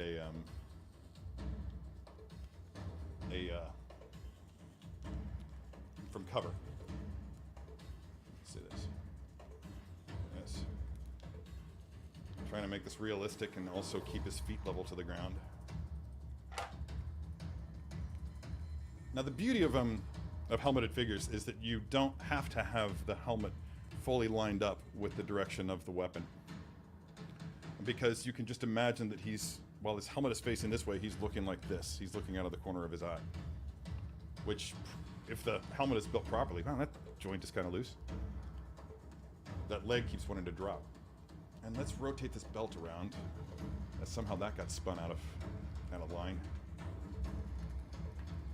Wow, that's super low. I don't need to have him that low. And let's see if I can't crunch that torso a little bit. And I can. And again, one of the challenges of this figure is to, if you raise that arm up just like that, then it's going to collide with the pauldron. And you really want to avoid that. So to do that, I'm going to elevate this out. And that gives you a little bit more elevation. And when you rotate the arm, it also allows you to straighten that out a little bit more, which you can then correct by moving the hand in a position. And then you want to, in order to get as much rotation as possible, you want to just take that head, just show it in the direction that it's going to go. Take that head, and then, because you turn it this much and that's all that you've got. So use that double ball joint to maximum effectiveness and actually turn the head even a little bit more. And that will get you all that you need. Don't break the figure, don't break the figure. Turn that, turn that. And here's another measurement of success when it comes to posing for Clone Wars style figures is look at the posing that's done by the animators, whether that's in the animated series or in the video games, because not all of those are perfect either. So the question you have to ask is, do you want to pose your figure in a realistic human style, like the way that an actual person would be posing on the screen, or do you want to try to replicate the look on screen? Either one is valid. Either one is valid. That's an aesthetic choice, and no one should ever tell you that your decision in that regard is the wrong one. They can, however, judge whether or not it was successful. Oh, God, it's so low. But that's how I want it. But it keeps falling off. And I didn't want to do a stepping off pose for this one, but it looks like I might have to. Down boy. Yeah, when you're gonna go that wide, it's difficult to keep them to keep both feet on the stand, but that's okay because these stepping off poses, I think, are really effective.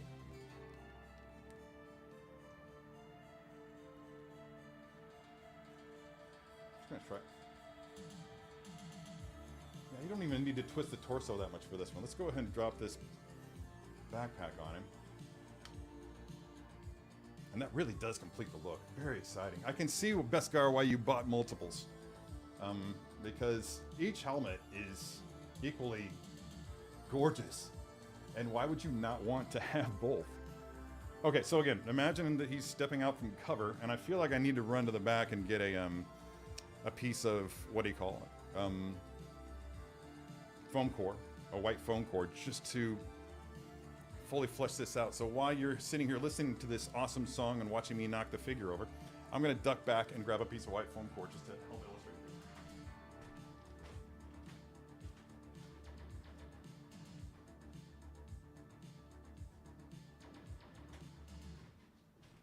this. Geez, my foam core has seen better days, but yeah, I think that should help, right? And I don't think that I've done this pose with this figure. In fact, I don't know that I've done this pose at all. I don't frequently do that. But this is a very... Oh, how do I want to say it? It's a very... I think he's not in the focal range of the... There we go. Maybe that'll help. It's very much something that I would see Rex do. It's a Rex's sort of pose. So you can take the points of discussion that I'm doing on this, you can take this pose and translate it to, say, Commander Cody or Captain Rex or any of the... Commander Fox. Any of the clones that actually have two pistols in their arsenal, and it works. It really does work. I don't know how good this is. I feel like I need to either have him leaning forward more or bend that knee to compensate, because it doesn't look like his weight is centered over that leg properly. So that needs a little bit of developing. How many? God, there's been a lot of comments. So let's leave that up there. Bugger it. And let's move him over just because he's teetering on the brink, and I do have a tendency to kick the legs on this thing.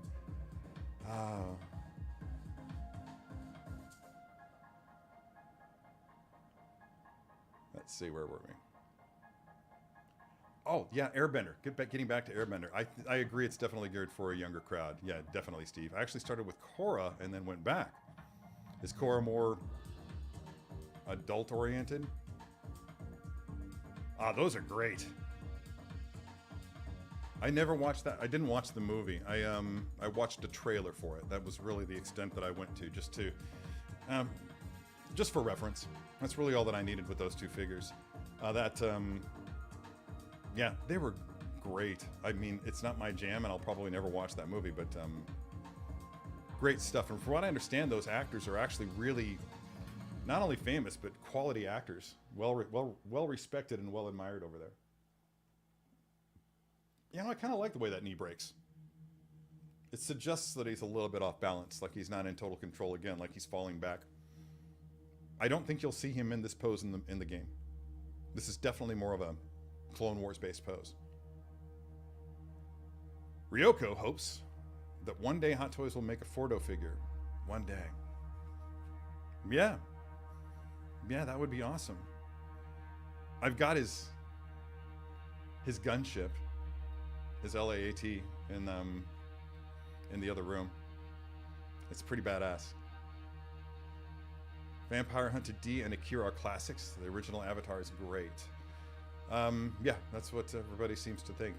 Again, of those three, the only one I've been able to get through is Vampire Hunter D.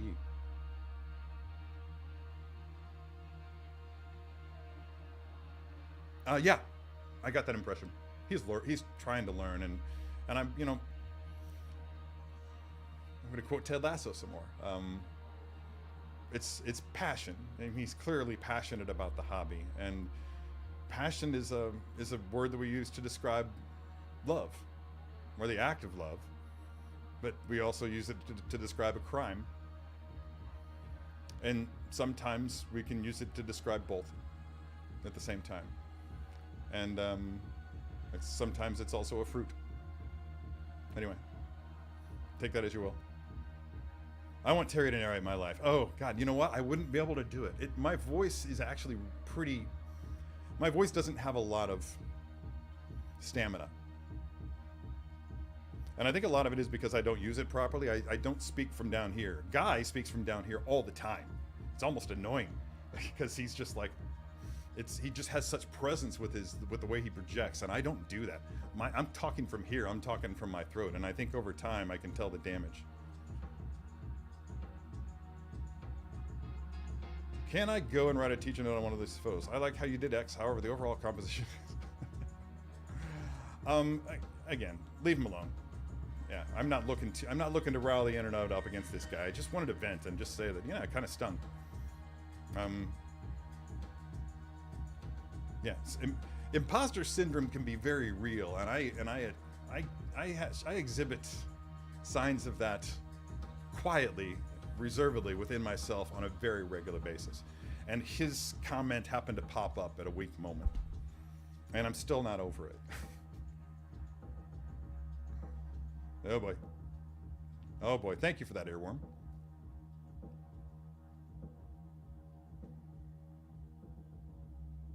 Is that Mark Twain's hometown? I honestly didn't know. That's cool. But no, since the death of CJ Snare, I mean, I know that they already had, like, CJ helped, before he died, he helped to pick out his replacement, his successor. And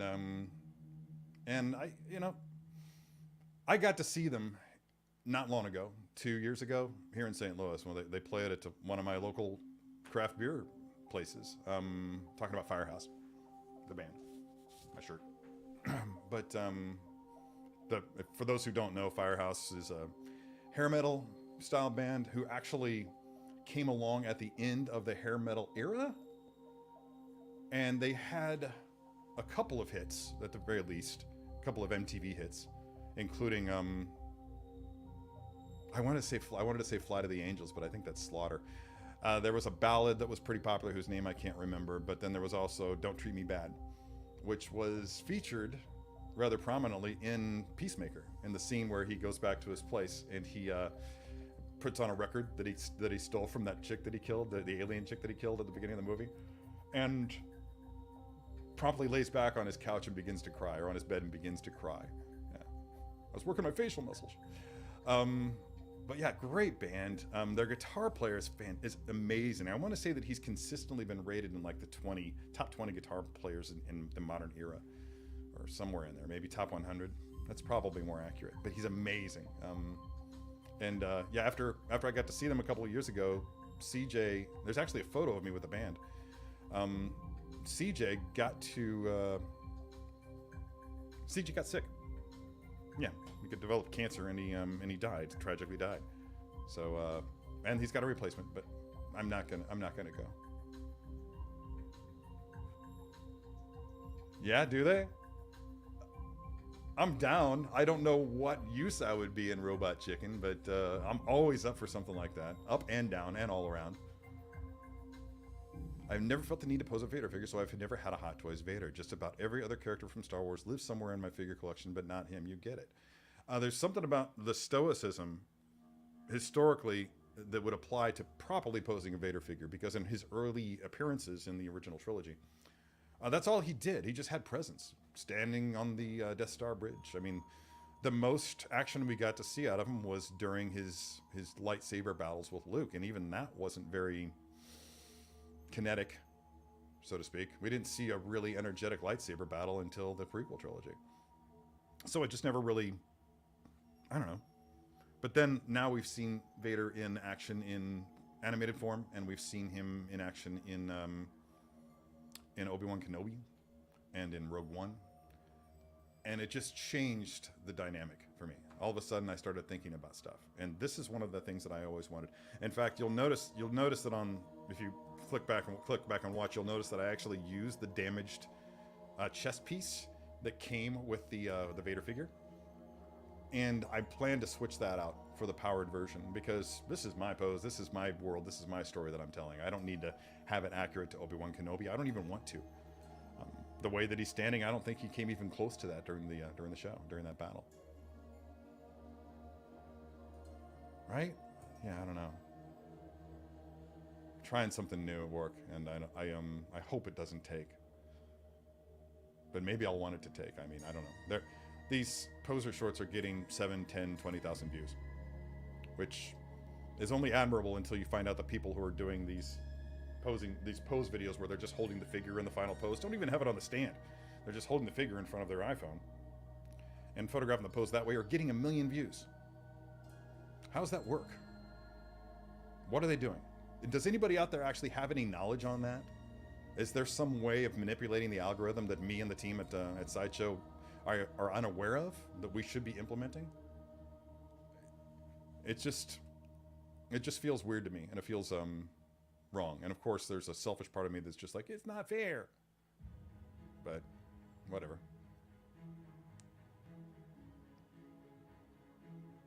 Ha ha ha! Yes. No, it's a color palette thing, and I get it. I totally get it. I'm still not 100% on the leg. Or maybe I just need to bend this one a little bit more. You're limited in how much you can bend this by the articulation at the ankle. And I know it's double jointed, so maybe I can cheat it with that. Yeah, that's better. It's like he could use his knee like that, but I feel like if he keeps doing it, he's going to have problems as he ages. That just doesn't look right in the angle, does it? Oh, I moved his helmet, damn it.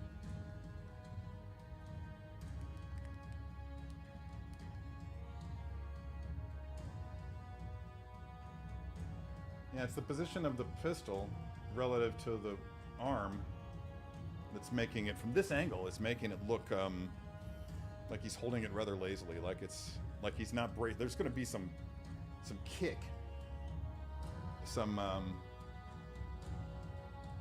recoil, even in blasters. So you have to really be precise with how you place it. Incidentally, you can't. Never mind. That's probably treading a little close to NDA territory.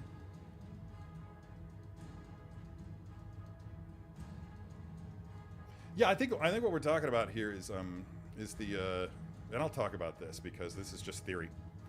But ultimately, you have to decide what's important for your channel, what you want out of your channel. Are you trying to drive engagement and get as many clicks as possible? Or are you trying to provide something of value? And those two things can't overlap. I feel like work is just based on what you can see on the YouTube channel, is trying to find new customers, which is a goal of any good marketing team. So yeah, there's that. And so I think that that's why the goal to have more clicks, more people watching, 1 million views is better than 20,000 by any measure. So that's really the goal. And unfortunately, what people seem to be attracted to isn't the kind of stuff that I do, as you can tell by the relatively abysmal subscriber count on this channel, which is fine. I you know, again, kicks not clicks. I mean, if it turned around tomorrow and I started making a lot of money on YouTube, I wouldn't bitch. But yeah, that's not what most people want.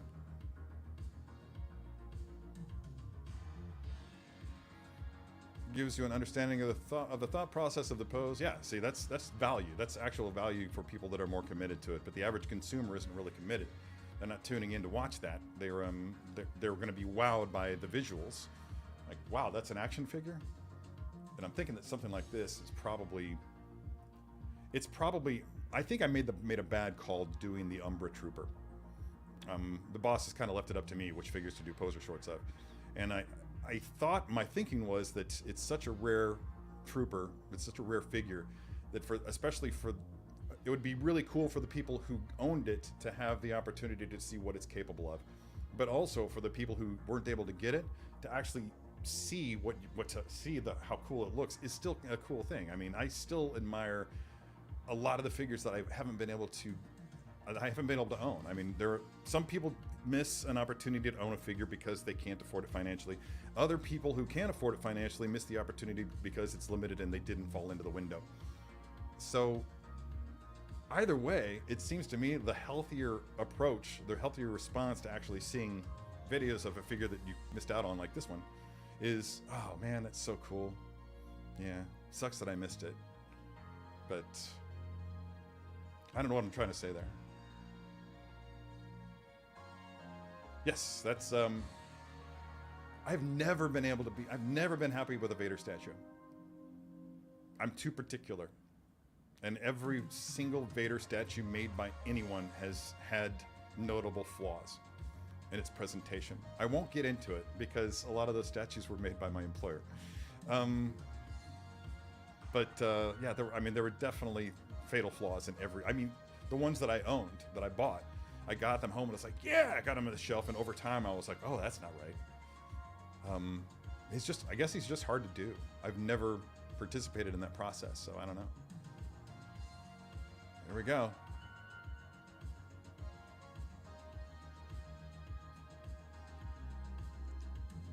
Yeah, it doesn't bother. Yeah, I don't see the value in it, but yeah, I don't get it. Especially the hand-holding thing. I'm really puzzled by that. I don't want to see a figure in somebody's hand. I want to see it on somebody's shelf. What's it going to look like on my shelf? Thank you. See, yeah, that sounds about right. I'm sure that subconsciously there are just so many Rex poses, clone poses in general, that are just existing back there and just tickling my memory cells. Memory cells.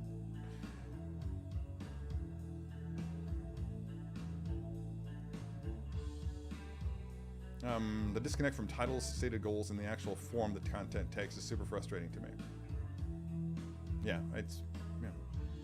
but we'll see. We're doing tests. We will be analyzing data and evaluating. I'm guessing this is an anime.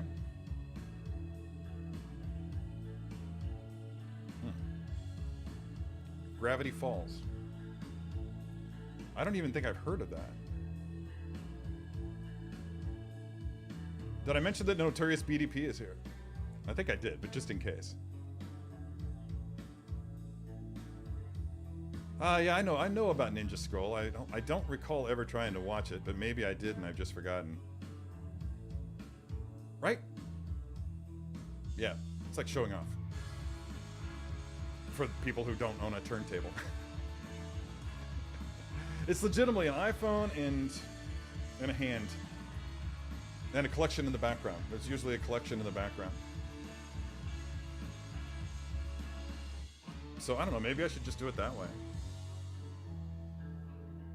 I don't know, we'll see.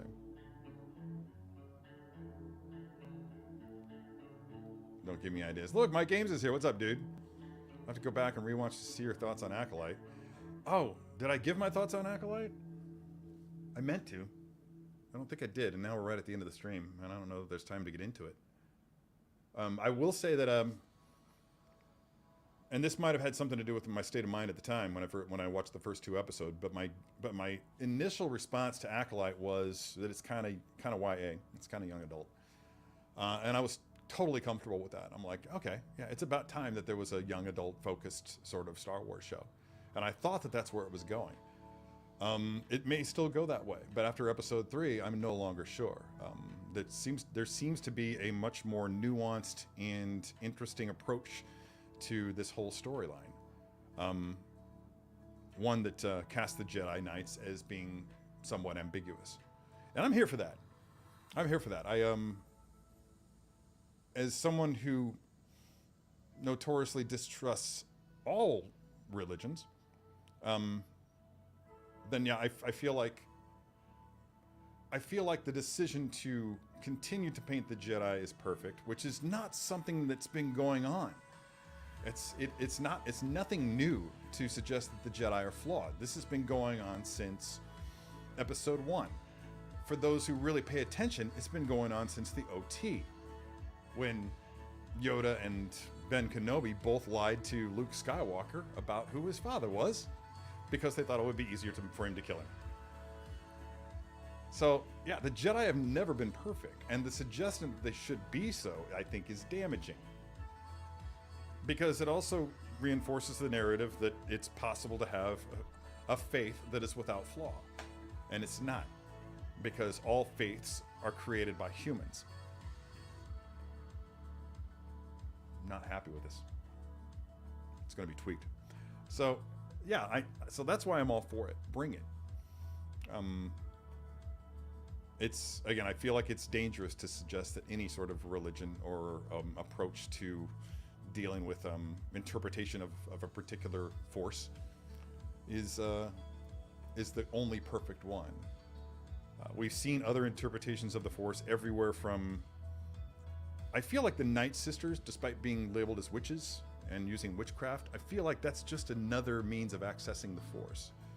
But I could be wrong. Almost certainly the dark side of the Force, but I could be wrong. There's also that in the disappeared episodes of the Clone Wars during season 6? I think it's season 6, with Mace Windu and Jar Jar Binks.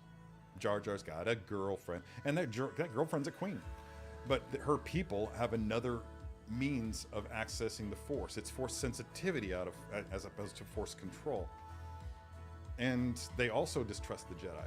There is a rich history of examples of Jedi not being perfect as either an organization or as individuals.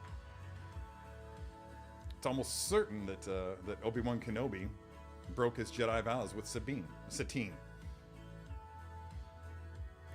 one of those Mandalorians, and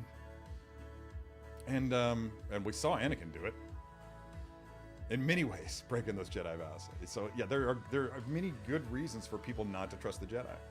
They talked at length about in the Ahsoka episodes in season 7 of The Mandalorian, when she was dealing with the sisters whose names are going to escape me now, of course, because I'm me. Yeah, they had good reason not to trust the Jedi. Interesting, right? Anyway, so getting back to it, I really, with every subsequent episode, I find myself looking more and more forward to how this show resolves itself. In short, I think it's great. And it might wind up being in my top 3. Almost certainly will be in my top 5. Unless they wind up wrecking it. I love the mystery aspect of it. We've seen this kind of storyline before, where somebody's on the hunt for a particular group of people, and they're picking them off one by one. And the people trying to prevent it are always one step behind. Really hope they save that Wookiee, but I'm worried about that Wookiee. I think that Wookiee's going down.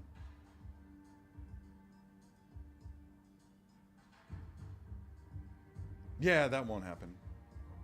Yeah, the current leadership is not a fan of shows, conventions.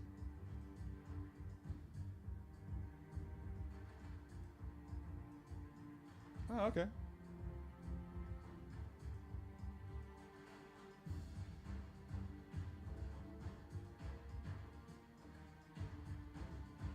Is the hand in these videos a sexy look? Oh, it's getting all wrinkly, man, and it's got a lot of scars. And I try. I've got an issue with my wrist.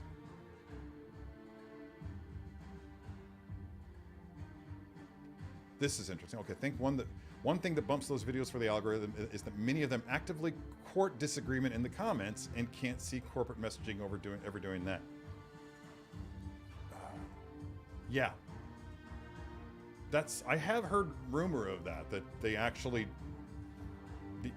the algorithm actually skews towards the negative comments. And that actually walks hand in hand with that video I was talking about earlier from Bo of the Fifth Column, where he's discussing the nature of social media influencing operations conducted by governments on social media.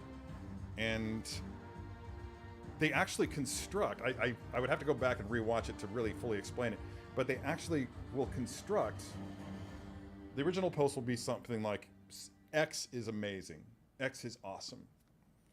And then another account from the same source will immediately reply with another post saying X sucks, X is bad, whatever. And then several other accounts will then start commenting on these and creating discourse, but adversarial discourse, negative discourse. And then people will be exposed to this and see this discussion going on, and it tricks your brain somehow into thinking that this is actually a message that's delivering.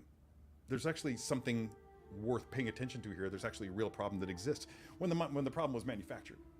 It's fascinating to watch it, to help have somebody explain it and to, make it understood. But it exists in a very real way, and it exists on social media every day. We've all been exposed to it, whether we know it or not.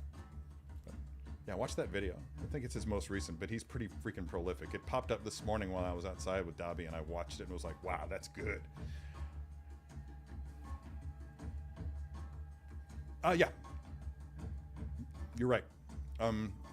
Shorts are more popular because they're easily digestible. If you're going to do a long form video, you damn well better have good content. I'm shocked as hell that there are still 43 people in the watching this video right now as we speak, because 2 hours is a long time to tune into anything, and we are just about right at 2 hours. Yeah, should I just do a giveaway? That seems to be how everybody's able to drive up their subs, but I don't know. I feel like that's just like buying viewers. I would much rather have my number of subscriptions be inarguably based on the content, as opposed to the fact that I'm giving shit away. That's why I stopped doing giveaways. I was like, no, I don't want to buy viewers either directly or indirectly.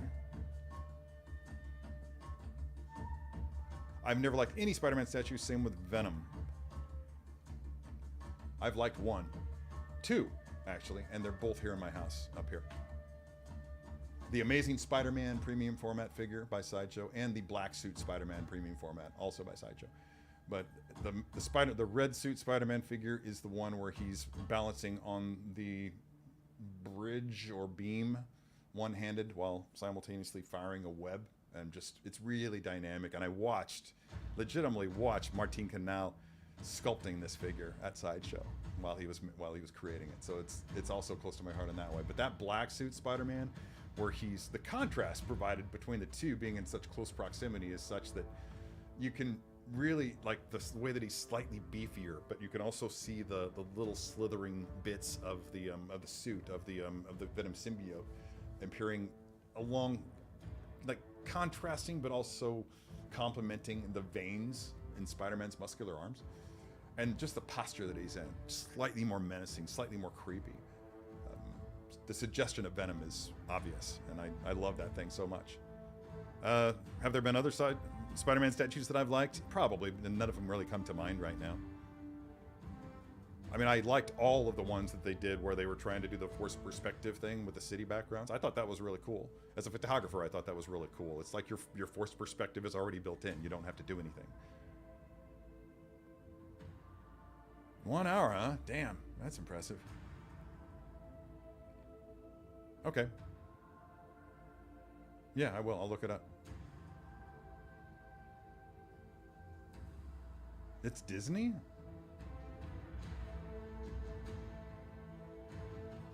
What's the Rashomon gimmick?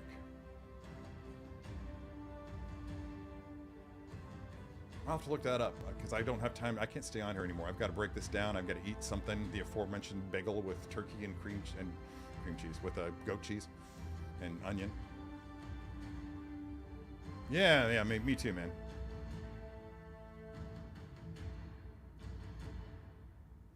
But how am I supposed to enjoy a Star Wars show with cool fights, action, drama, and mystery if it does not have a straight white male lead who can't act well?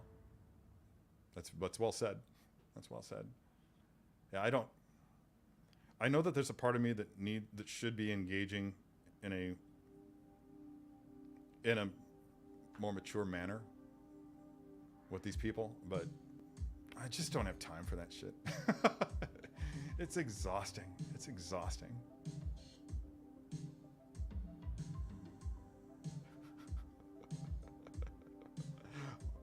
I got what you said. And actually, when I brought up the second comment, I legitimately thought that you'd then type "the Jedi have flows," which would have been hilarious.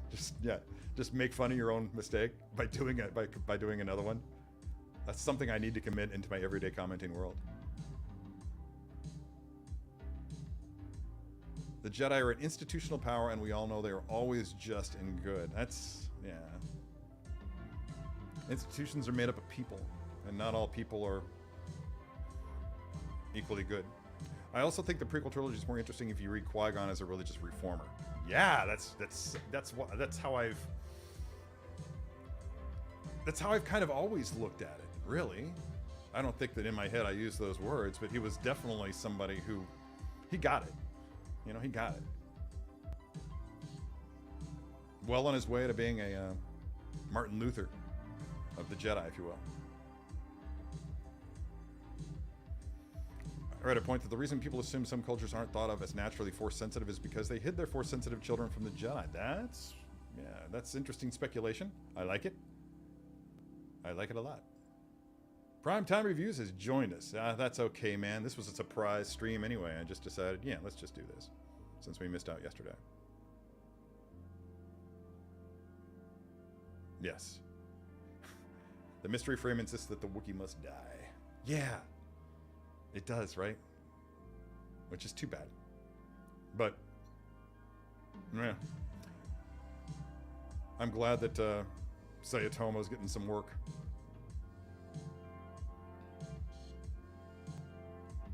Night Sisters accessed the dark side of the Force, but never fell to the dark side. Yes. In Tales of the Empire, they showed those other witches using light side. Okay. That's interesting.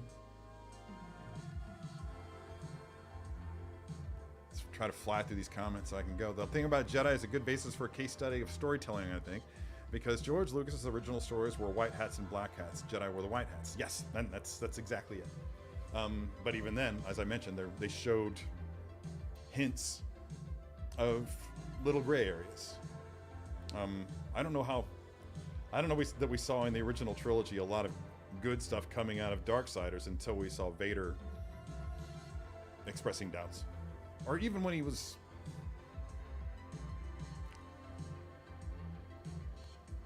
I'm trying to decide if he was making a selfish decision when he was on the Executor and they and let the shuttle Tydirium through the shield, made that decision. Yeah, that might have been like the first indication, or maybe it was in Empire when he argued against destroying Luke. Maybe that was a good thing, but it might have also been a selfish thing. It's time for, like, if I can bring my son to me, then we can destroy the Emperor and rule the galaxy. Because the Emperor did some really nasty stuff to Vader. Continuing, but the story has grown since then to embrace nuance and flaw. Yes, that's 100% accurate.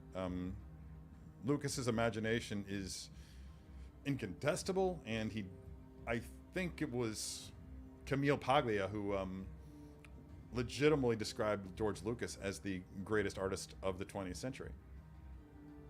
And I don't think she's wrong. But then I'm biased.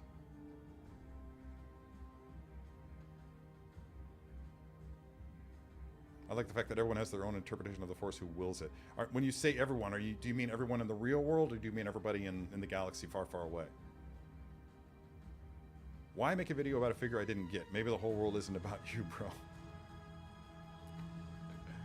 Again, I brought it up last week at length.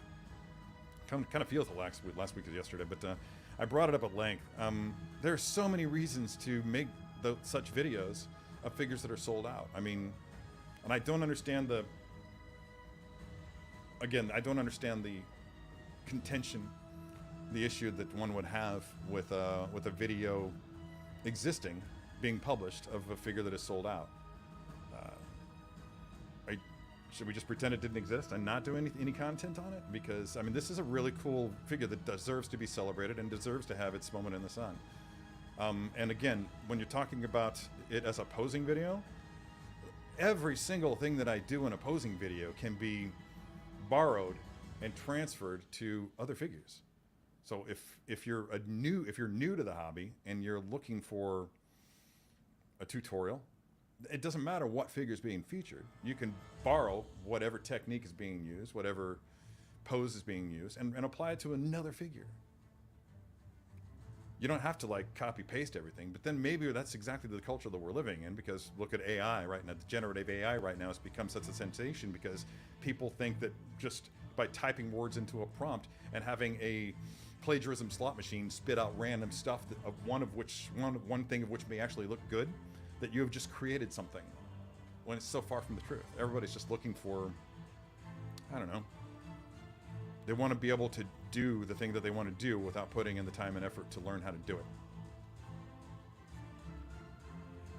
Maybe for YouTube, but the comments on my TikTok unboxing shorts are always positive, with 1 or 2 questionable comments here and there, and never affect my views.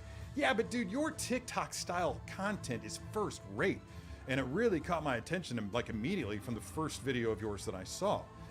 You were hitting all the beats. There is a natural rhythm to every single one of your TikTok videos that I remember. I've stopped thinking about it now because I've gotten over it, but I remember being so jealous, thinking, God, that's what I want to do. If I were going to be doing short form videos, that's exactly how I want to do them. And I don't think that there's a better way to do short form unboxings in a vertical format than that what you do. You've mastered the craft. And there may be somebody who comes along later and makes an improvement on it, but I'm damned if I can think of how it can be done. So yeah, your positive comments are well deserved, and I think you're getting positive comments not because of the format, not because of the platform, but because they're fucking great. It's incontestable, man.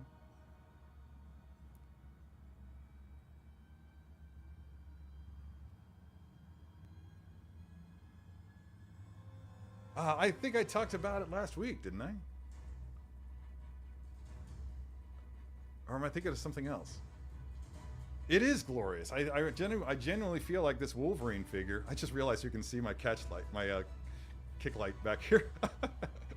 But it looks good. It's actually framing my my head perfectly and breaking my back. It's doing its job. So who cares if you can see it? Whatever. Yeah, I mean, I posted something about it to the Poser Posse, and that's really all that I've got to say about it, because I think it is an amazing figure. I've seen side-by-side photos of Hugh Jackman taken from the film and compared and contrasted with the sculpt. I never trust those. Because, I mean, the shape of my face changes from one day to the next. One day I'm slightly puffier than I am the next day, and I don't know. I think some people are too particular and say, okay, this is the photograph. They look at the sculpt, a photo of the sculpt. Then they bring in a photograph of the same character from the same angle, and they're like, okay, this is and they try to establish that this is the photo that we must compare this figure to. Not really.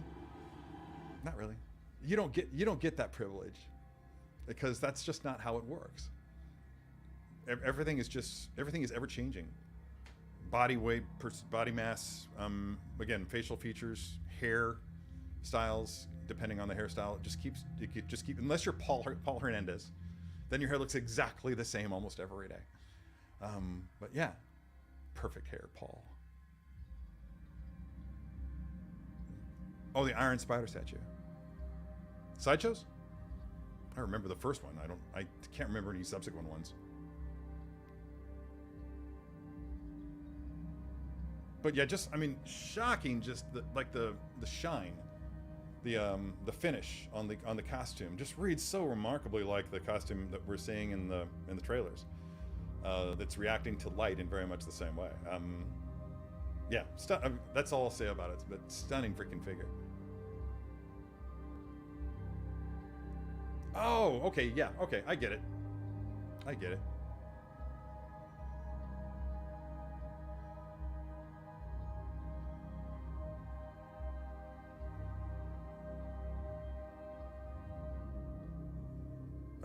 He's done better acting gigs, but he was fine for Han Solo.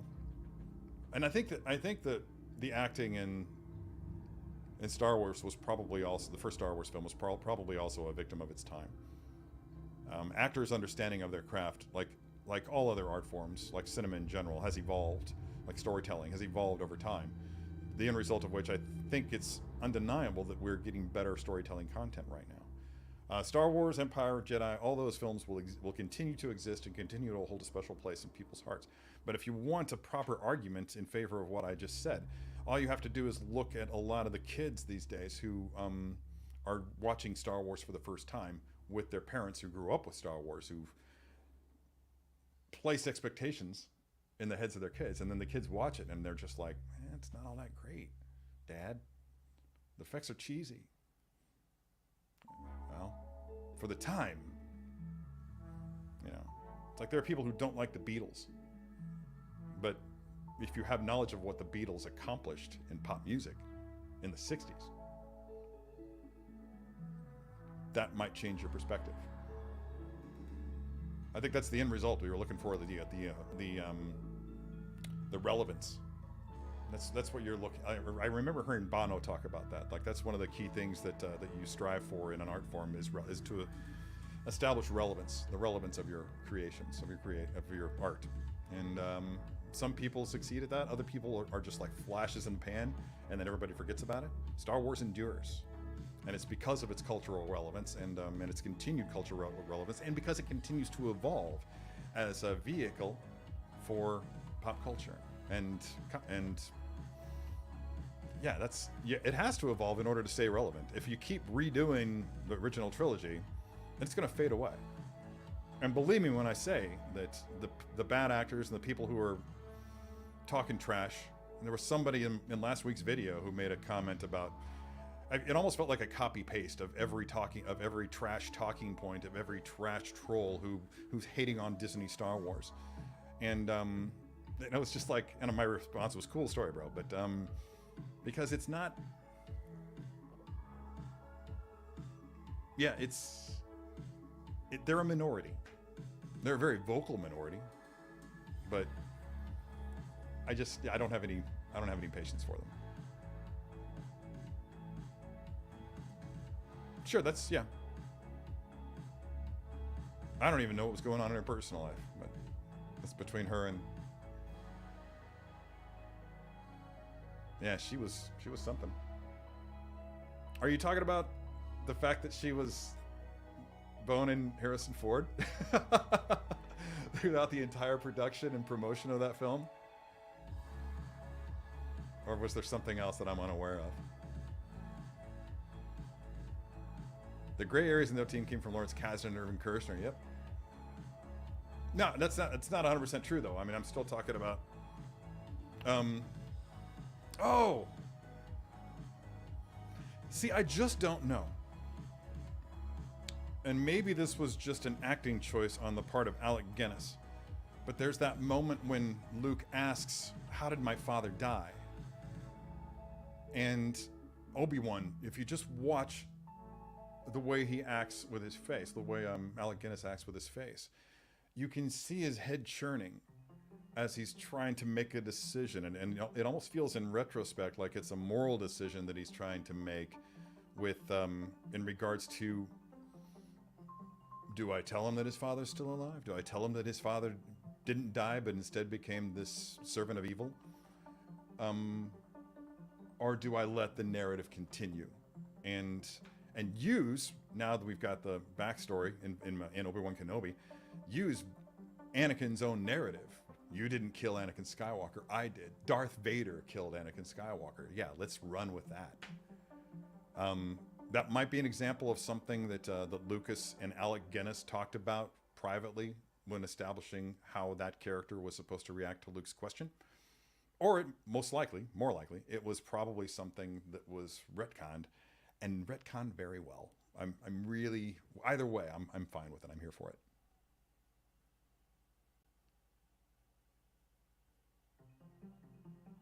Okay, you did in fact mean, I gotta skip this because it's not the full track.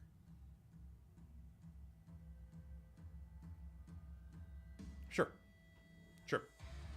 But again, passion can be love, can result in either love or crime. Or a fruit.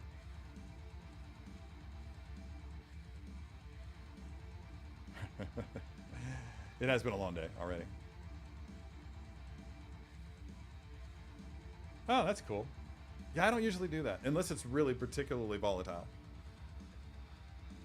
Beskar positively can also drive engagement, but positivity usually happens organically. But negativity can be courted through language, even on bad content. Yeah, and there are those out there who have done that with their channels, and it's actually inspired me to. I recognize that doing that will drive your numbers, will drive your viewership, will drive your subs. I think that I made the decision. I knew that by choosing not to promote negativity on my channel, that I was costing myself viewers and subscriptions, and I'm fine with that. I'm comfortable with that. I'm telling you said that, but it's probably true. People are comparing sculpt to photo. All I'm seeing are the differences in lighting and angles. I see that too. I like immediately. I'm just like, my eyes go right to it, and I'm like, it's ridiculous what the slightest tweak of a light or the slightest change in the light source from diffuse to specular is really, really remarkable. The Aztecs here, what's up, dude? I don't think the problem is with the posing or unboxing videos, but why would said company give the link to a product that can no longer be purchased? Just a thought is all. Again, it's promotion of the brand, dude. I mean, it doesn't stop when the figure is sold out, because all these figures are connected. That's what collecting is. It's the formation of a collection.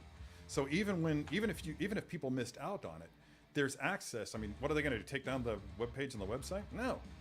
In fact, companies have done that, taken down the figure from the website or limited access to it. You can't get it directly from the search engine on the company's page, but you can Google it and still get to that product page.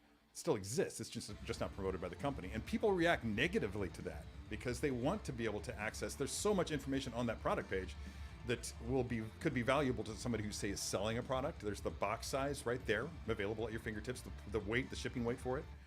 But also just, sometimes you just want to look at the figure that you didn't get. Like, say you're talking to a friend and you're trying to build up, like, hey man, yeah, there was this great figure that they only limited to like 500 pieces, and I tried so hard to get it, but I didn't. And the only way you have to show that off is to go to the product page. It's all about branding and all about promoting a brand and just continuing to drive positive engagement in regard to the brand itself. And it's a complex process that I'm only beginning to scratch the surface of understanding. But definitely when you're in, how did you put it? Why would said company give the link to a product that can no longer be purchased? Because it's there. Or out of habit. But I would say, why not? Seriously. My first experience with collecting was just like this. It was when the Two Towers came out in its extended edition DVD format, and they included with that a DVD just called Gollum, the creation of Gollum, or something like that. And I'd never watched it for a long time. I don't know how long, months, years, a year, I don't know. And then one day I was just bored, and I threw that DVD in because I had already watched the movie like 100 times. And it wound up being a video about the creation of the 6-scale statues by Weta, distributed by Sideshow. I think that there was like some joint art direction going on between Weta and Sideshow at the time, not sure. And they were showing the creation of the Gollum statue that shipped with this video, this DVD that I bought. And I was like, this stuff is really freaking cool. And the one that caught my eye was the Balrog. Amazing statue, amazing sculpt of a horrifying character. And it was a work of art. Just absolute work of art, and by any definition. And I immediately, at the end, they of course had, the Sideshow link. I went there to purchase the Balrog, which was only limited to, I think, 300 pieces. And it was long gone. And I was like, okay, how about eBay? Okay, it's on eBay. It's $3,000 now, as opposed to the 300 I think it originally sold for. Or maybe it was only 200. Statues were pretty cheap back then. And yeah, devastated. But because they drew me to their website with this video promoting the creation of all this entire line of statues, specifically in my mind, the one thing that drew me was the Balrog. And because I saw that and with great anticipation went to Sideshow's website only to find out that it was sold out, then went to eBay to find out that it was just long gone, triggered FOMO in me, because I immediately started looking at other figures in line that were up for either pre-order or still available on the Sideshow website. And I immediately pre-ordered 3. I pre-ordered Gandalf on Shadowfax. I pre-ordered the Morgul Lord statue. And I can't remember what the other one was, but I know that I pre-ordered 3 statues on that first experience and just sat on that until the first one to arrive was Morgul Lord. I was kind of hoping to sell them for profit. And as soon as I opened it up, I was done. I was sold. I was just lost to collecting. And that's how my collection started. And again, like we were talking about earlier in the show, it's the purpose of a marketing department to help drive engagement with new customers, trying to bring in new customers. And it's an anecdotal evidence, but I totally just showed you at least one example of how it brought one person into the collecting world who had never been in there before. And so yeah, that's exactly why they do it. And I would argue that if you have an issue with it, ask why. Because I don't get it. I honestly don't. I have such a passion and a love for this hobby that even when I miss out on a figure, it's still exciting for me to know that it exists. And I don't lose any sleep over missing out on a figure. I just had to cancel Anakin and Padme. And I'm fine with it. Yeah, admittedly, I'm fine with it because I've gotten to play with both of them. I've even gotten to break one of them. But yeah, I don't know. You asked for my take. You specifically asked why, and I think I provided just a pretty rational explanation for that. Absolutely, Harrison Sacking definitely proved. I didn't get the impression that you were trying to shame Laura. Don't sweat it. Yeah. I think there are some kids who don't get the Beatles, and I get it. I think that young people these days who are exposed to the Beatles and immediately properly appreciate it are probably few and far between, and probably the kind of kids that I would want my kids to hang out with if I had kids. But yeah, the storytelling is better, but the script supervising is not as strong in the present. Sometimes TV shows contradict themselves a lot more these days. Is that happening in Star Wars? Are there contradictions going on in the Star Wars TV shows? I'm not aware. I do know that they're conflicting with the stories told in the comic books, and I'm here for that. Whatever. As much as I love comic books, they're not... Star Wars as a visual medium, I appreciate more in cinematic form. Oh, is it really? That's the one where she reveals, right? Yeah. Oh, yeah? Maybe I'll get around to it. Yeah, I gotta go, dude. Oh my god, 2.5 hours. This is the longest live stream in a while. I don't believe for a moment Lucas knew Vader was Luke's father in the first film. Yeah, probably. I don't know. In my head canon, I want that to be true.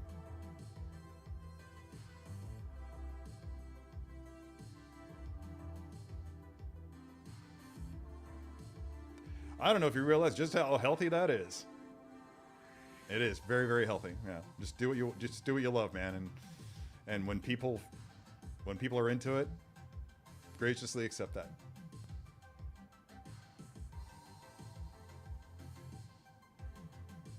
This is more accurate than you know. Yeah, this is more accurate than you know.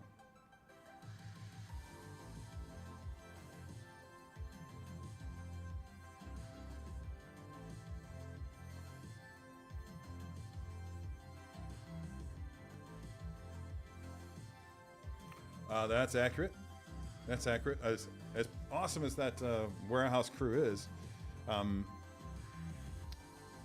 you know, figures might get misplaced. I'm just going to set this down here for now.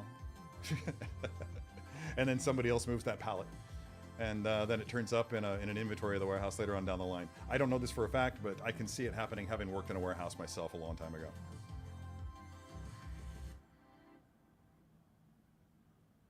That's fair too. Look at that. Yeah, there's all kinds of reasons. The reasons, okay, I'll just put it this way. The reasons for actually doing a video about the Umbra ARC Trooper that sold out immediately far outweigh, the reasons to do a video far outweigh the reasons not to do the video. Because so far, the only reason that I can think of is because, only reason that I can think that people are giving for not doing the video is because they feel cheated or taunted or they feel some sort of negative emotion in reaction with actually seeing a video of the figure that they missed out on. And that's just not enough to not do the videos. Boom. Yes, that's it. Yeah, that's it. I mean, I admire a lot of statues that Sideshow does, but I myself am no longer a statue collector. I will never complete my my Terry's, what did I call it? Terry's collecting endgame, where I listed 5 statues and that I was going to try to acquire, and then I was going to quit collecting entirely. I'll never complete that. I still owe you a video for Psylocke. But the final, what, 1 or 2? I'll never do. But I still admire them. Beautiful, beautiful work.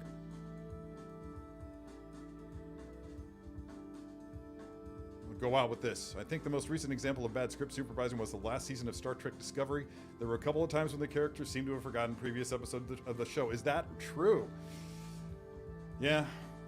As much as I don't feel like I share a platform with the most vociferous Discovery haters. It's not my favorite Star Trek.